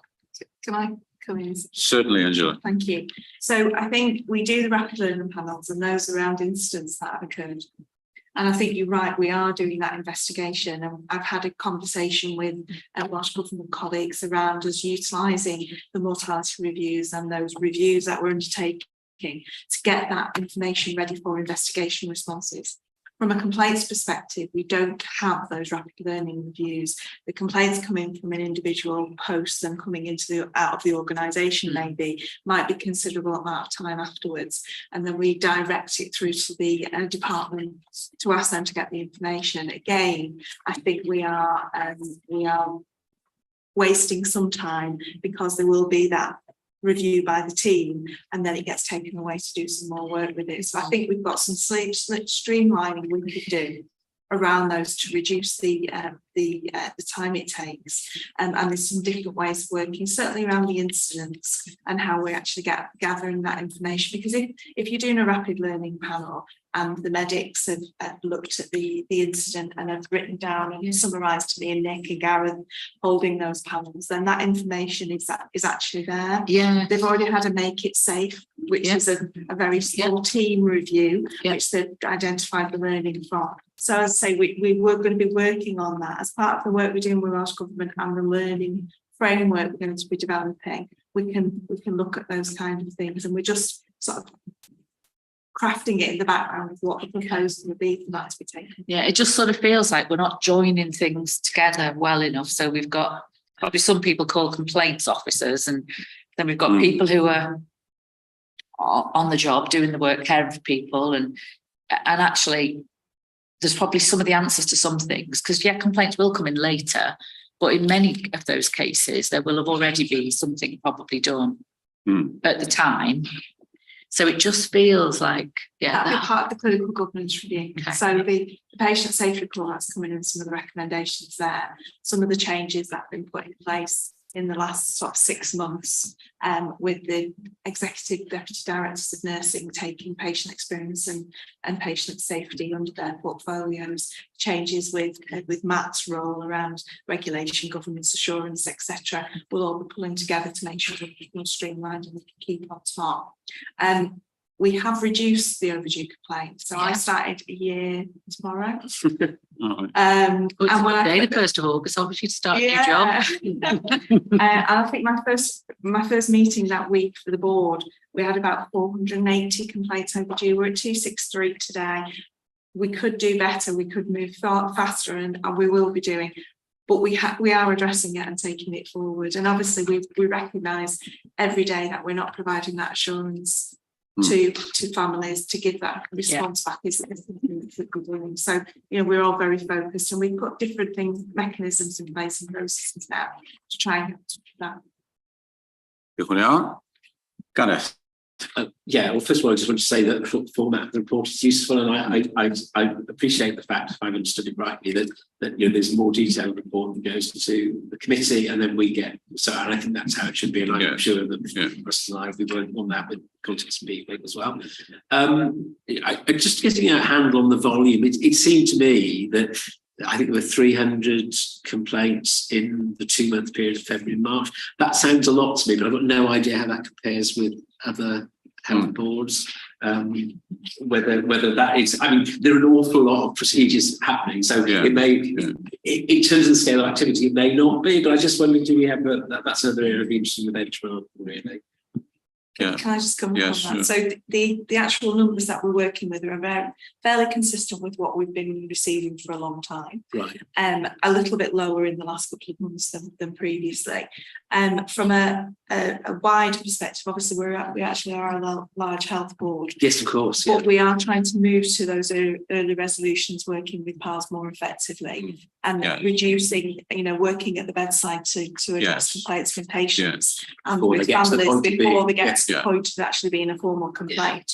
And I think the streamlining of our processes around identifying that and then not tipping into formal complaints will allow us to reduce that as well. There hasn't in the last few months been any Welsh benchmarking information that we've been given, but we have picked that up with Welsh Government and hopefully that will come through to us shortly. I think there is something about capturing the patient experience, isn't there? Not just complaints where people follow an official procedure, but actually, as you say, through PALS and other work, asking the patient, well, what was your journey like in this particular way, and what can we learn from that? So there's a richness there that I think we could capture and really, maximise. So that'd be good. Unrhyw arall, unrhyw gwestiwn, os nad oes, yna pawb yn hapus i dderbyn y adroddiad hwn cyn I ni droi at rhian. Pawb yn hapus, a diolch yn fawr iawn I pawb sydd bod yn clwm wrth y gwaith ac wrth yr adroddiad. Felly trown ni rŵan at rhian I adroddiad D, ac pawb wedi derbyn copi ymlaen llaw, wrth gwrs, o'r pwyllgor ar adroddiad ti wedi cyflwyno, ond cyfle I ti danlinellu rhai materion a dwy'n rhai pethau'n sylw ni rŵan. Gan obeithio fod y dechnoleg yn gweithio. Diolch yn fawr, Dyfed. Mae'r papur sydd ger eich bron yn grynodeb o'n pwyllgor ni fis Mehefin yr ugeinfed. Ond wrth gwrs, dwi eisiau chi wybod gafon ni bwyllgor wythnos ddwytha ar y 5 ar 20 o Orffennaf, ond doedd yr amseru ddim yn gweithio o ran cyflwyno papur ysgrifenedig i'r bwrdd heddiw. So I think that's an issue, and I think Phil and his team are going to be helping with getting the right sequencing of committees and so that they can feed into board in a timely manner. I think it probably hasn't helped in that my committee has been meeting monthly. We decided to meet monthly for the first 6 months or so and see how it went, rather than having very long, heavy meetings, to have something more tightly focused. And I think we're all learning from that. And I'm learning as a chair as well, I think. I'm extremely picky about some things, and I need to tighten up on timing of various items. So there's learning points for me as well. If there's nothing on the 20th of June meeting, maybe I can just say what happened on the meeting last week. We had a patient's story about a person who had a double amputation, but the horrific thing was he was actually in hospital for 3 years. That really stuck out for us, and I think we spent quite a long time on the patient's story because of the nature of it, and it was very powerful. With all the other reports, we have to take them as read. We had a health and safety report, a patient safety report, a mental health update, which was very welcome, and a special measures report. And I'm very pleased about the way the reports are now being quite tightly focused, and that the people presenting are highlighting key issues. There have been a couple of occasions where I should have maybe said, just get to the point. But again, as I said, it's a learning thing for me as well.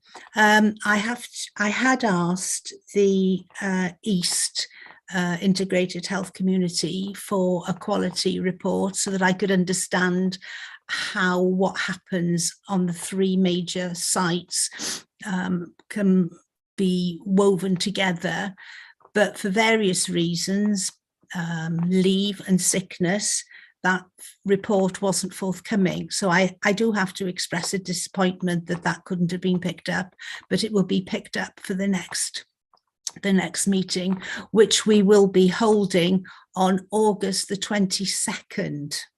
So hopefully there'll be good time then to wrap up the July meeting and the August meeting in a written report for the next board meeting.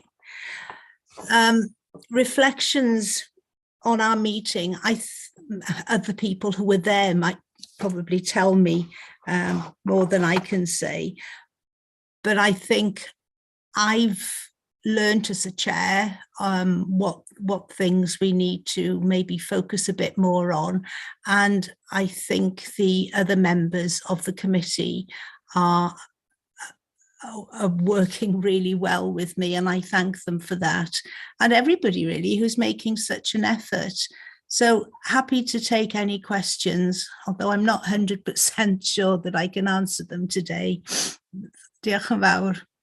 Diolch yn iawn Rhian, a dyn ni'n gwerthfawrogi dy fod ti wedi cyflwyno'r adroddiad a tithe efo salwch lawr yn y Sir Benfro, ac dyn ni'n dymuno da o ran gwella buan i ti, a diolch am yr adroddiad cynhwysfawr yna o 2 bwyllgor mewn gwirionedd. Unrhyw gwestiynau neu sylw Rhian, sgwch na? Anybody wish to raise any matters on that committee? Os ddim ydy pawb yn hapus i dderbyn y 2 adroddiad, 1 ysgrifenedig ac 1 llafar wrth gwrs ar dawna adroddiadau ysgrifenedig i ni mewn bwrdd yn y dyfodol hefyd. Pawb yn hapus i dderbyn? Diolch yn iawn. Nesa 3.5 ydy'r eitem nesa. Nick, this is again one of our standard items, the update of register of approved clinicians. I think that's yours, isn't it? Thank you. Thank you, Chair. Happy to take any questions. I think the report, I hope, speaks for itself. This just records the decisions made by delegated authority from the board that I make on behalf of the All Wales approval of mental health clinicians. But happy to take any questions, Chair. Thank you very much. Any question, Karen? Just forgive my naivety when I ask a question, because I haven't seen one of these before. And it might just be a typo, but in the first one, everyone seems to have dates approval expires as 2028 by one person, which is like 2025. I didn't know whether that's just a typo of the public record. We need to correct the dates, or you won't know the answer. I'm just flagging it. I will go and check outside, but I think it relates to the onset of legislation, so that those clinicians who've been practicing for some times all fall due on the same date, and that's perpetuated by the same length of reapproval on each occasion. We'll just check there are no typos within that. Thanks for flagging that up. Anyone else? If not, are we happy to accept that report? Thank you very much.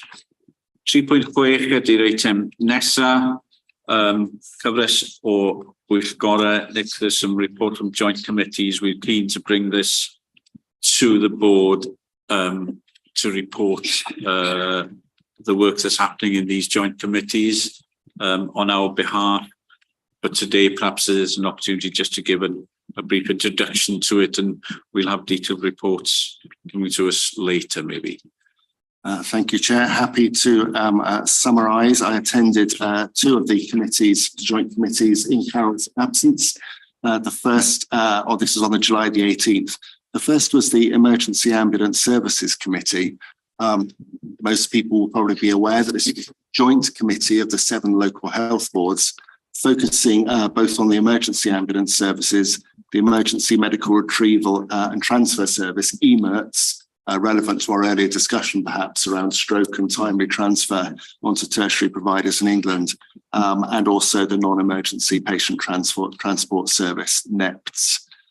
It would perhaps be inappropriate to talk in detail about the meeting because the minutes haven't yet been published, but the agenda which are on the public website highlight the huge amounts of work that ESC has been doing over the last few months and engaging with the public around the air ambulance service provision across Wales.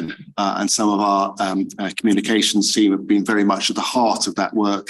I want to thank Katie Sargent and others for that commitment. Huge focus, as always, in those meetings, really to see whether the provision is what our population needs. And an opportunity for the local health boards to be discussing, particularly with WAS, but also with the Commissioner, how that provision works. And it was a very useful meeting. The second, which was on the same day, was the Welsh Health Specialised Services Committee. And this again is a joint committee of the local health boards, which looks at the planning for specialised services for the population of Wales. And of course, we just both contribute to that, but also receive funds from that in terms of our provision for specialised services. A lot of focus for the moment, which we are really engaging in. Some of those services are commissioned by WISC from providers in the Northwest to the population of North Wales. And indeed, some of those services are provided in our hospitals and on our sites. So really discussion in that committee around our quality monitoring of that and ensuring that the arrangements between WISC, the English provider, and us, the Welsh Health Board, to ensure that that provision is appropriate. And perhaps more focus on that than there has been historically. And thank you, Carol, for bringing much of that focus to that. Also, a lot of discussion in the meeting. The agenda, I think, made that clear around the really difficult area of individual patient funding requests, IPFRs, which are where we aren't able to provide care in the normal way, and applications are made to provide often very, very specialised services and difficult decisions about how they can be provided, and a lot of talk in the committee around the governance of that. Happy to take any question, Chair, but I hope that provides a sketch of how that relationship works and topics discussed. Nick, and we've also, there is a subcommittee of the Welsh Health Specialist Services Committee around quality, which Mike has kindly agreed to serve on. So that's a further link we'll have. Any questions for Nick on those committees or joint committees? If not, we will have further reports in due course for us to just keep up to date on the developments on those important links, as you say, and the way they commission some services, particularly from northwest of England on our behalf. There's also an item on the shared services partnership. I don't know if there's anything you wish to highlight for us on that, Russell. Thank you, Chair. No, so there's been no meeting that I've attended in my time here, so I'll happily to carry that forward to the next committee and update accordingly. Something else for you to look forward to, I'm sure. So thank you for that. Everybody happy to accept those reports then, please? Yeah, great. Diolch yn iawn. Ymlaen i'r item nesaf 3.7, and we put this on our agenda to ensure that we're cited on the discussions that happens in the Health Professions Forum, Stakeholder Reference Group, and the Local Partnership Forum, which of course is the Trade Unions Forum. Helen, I don't know, in the absence of everybody else associated with this item, I'm turning to you if you've got anything to highlight with the rhywbeth I ti siarad amdano fo. Diolch, Tuderen. I can give an update on the stakeholder reference group, where that group met for the first time in quite some months, chaired by Mike Parry, and yes, of course Claire has taken up her independent member role. There were a couple of items which I think the board members would be interested in. First and foremost, it cross-references with Nick's update in relation to EASC. We had the Chief Ambulance Service Commissioner for NHS Wales came and presented to members on the emergency medical retrieval and transfer service and the Wales Ambulance Charity service review. That was an interesting discussion, and members were really quite interested in that presentation and had lots of comments to give, which of course will have informed the work that has been ongoing. And no doubt we'll get an update at a later discussion. And secondly, the group had an update on special measures, which again was very warmly received. Indeed, this being the first update that they had had since changes in February. Carol joined the discussion briefly, which was very welcome, and I think offered to come and meet with the members there as well. The group is very keen to continue with both the vision, the purpose and the momentum that Claire gave it during her tenure as chair. But just to say that we talked earlier, or certainly Carol referenced the need for an end-to-end pathway around urgent and emergency care. And I think the stakeholder reference group are very keen to be involved in a co-creation of work in that area. And I know that Claire had set up, we had the workshop earlier in the year, it may have been last year, where we discussed some of the issues there that I think will be really helpful. And then the final item was on the election of the chair going forward, which I would hand over to Phil for. Yeah. Sure, thank you. Yeah, so just very briefly, just to let the board know that there was due to Claire's departure, there's an election for a new chair. So that election is now finished. It's part of the standing orders of the health board. There is an election, it's conducted in a certain way. So I'm not able to say who's been successful at this juncture, but the election has concluded, and we'll bring the full report back to the board with the conclusion of that. So the members of the SRG have been informed that the election has been completed and there is an outcome, and now we're just completing some due diligence before we make any further announcements. Thank you very much. So any questions, any comments? Rwy'n isio Olin rhywbeth ar yr adroddiad yna? Carol? I just wondered if I should comment on the local partnership forum. I don't know if I'm jumping ahead a little bit, really, Chair, no. So apologies. I just noticed that wasn't provided in the pack, and I think that's because the meeting is moved. Yes. I think that's around my holiday. Because you were away. Because I was very keen to be at the local partnership forum. not least, you know, that I hold a lot of stall in how we work in partnership with trade unions, but in particular, and it leads to Gareth's item AOB really, at what is quite a pressured time around, potentially pressured time around industrial relations. Of course, we don't set the pay and those sorts of matters, but it's important for us to get our partnership working on a very firm footing and recommitments made to that. So it's probably my fault that there hasn't been a meeting, but it's coming up soon. It's next week or the week after, isn't it?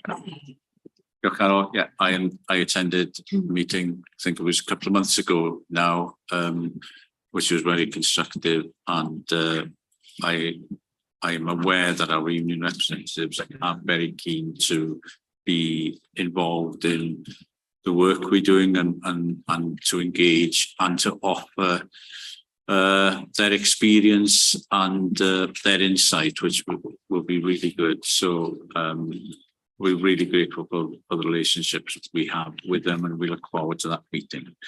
Everybody happy to receive those? Diolch yn fawr iawn.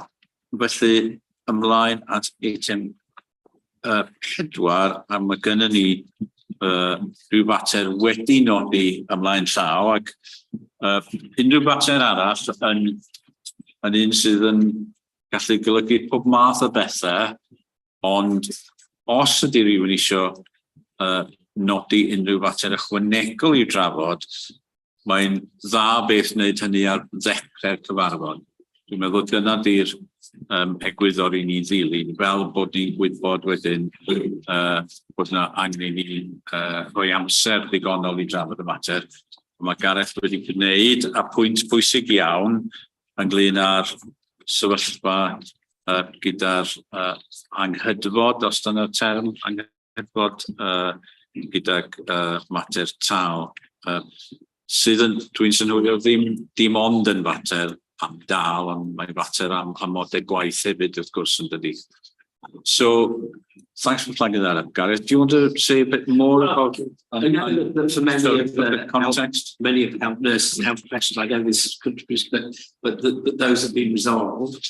But obviously, there's action in England with the consultants and junior doctors separate. There's recently been strike action by radiographers, I think. I'm not sure whether the unions in Wales are not participating because they haven't balanced it, or it's because they recognise the Welsh government doesn't have the same degree of control over the pay negotiations. But I just really was interested in knowing whether there is a risk that we will continue to have further industrial action in those groups that are taking action in England, and where there are therefore outstanding pay issues.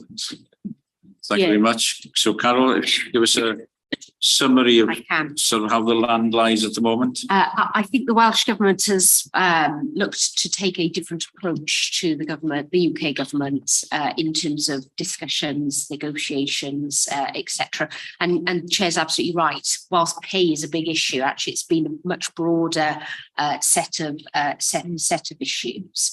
I think we're talking about different scenarios for different unions. So some unions are nearly out of time on their ballots, on their mandates, and it would be very interesting to have a look to see whether they're going to seek to refresh their mandates or not. And I think some of those are pretty imminent. I think the Royal College of Nursing might be imminent, and I think that will give us a bit of the mood music as to where the trade unions are, and they're often the non-medical trade unions who are in that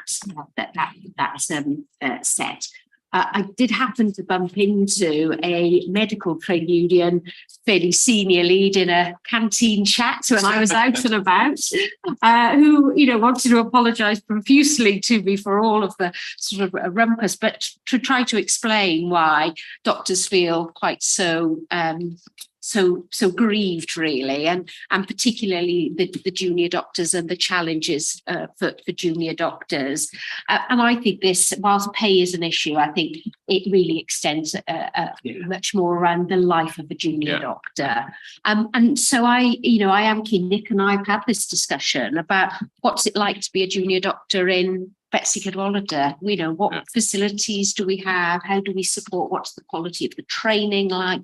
Because some of those things that can, at least in part, help to mitigate the issue about pay, which we have no control over. So I'm very keen for us to keep having that discussion. And when I met with that doctor, he was very keen to say, "Oh, come along and have a chat." There's a doctor's mess apparently in Wrexham, and I was invited into that. So I thought, but to be able to have that conversation about, well, what is it like? Because you know, I'm absolutely convinced staff do not want to strike, so they feel, you know, undervalued, underpaid, you know, but what is it, even in this very difficult financial climate, can we do to support people?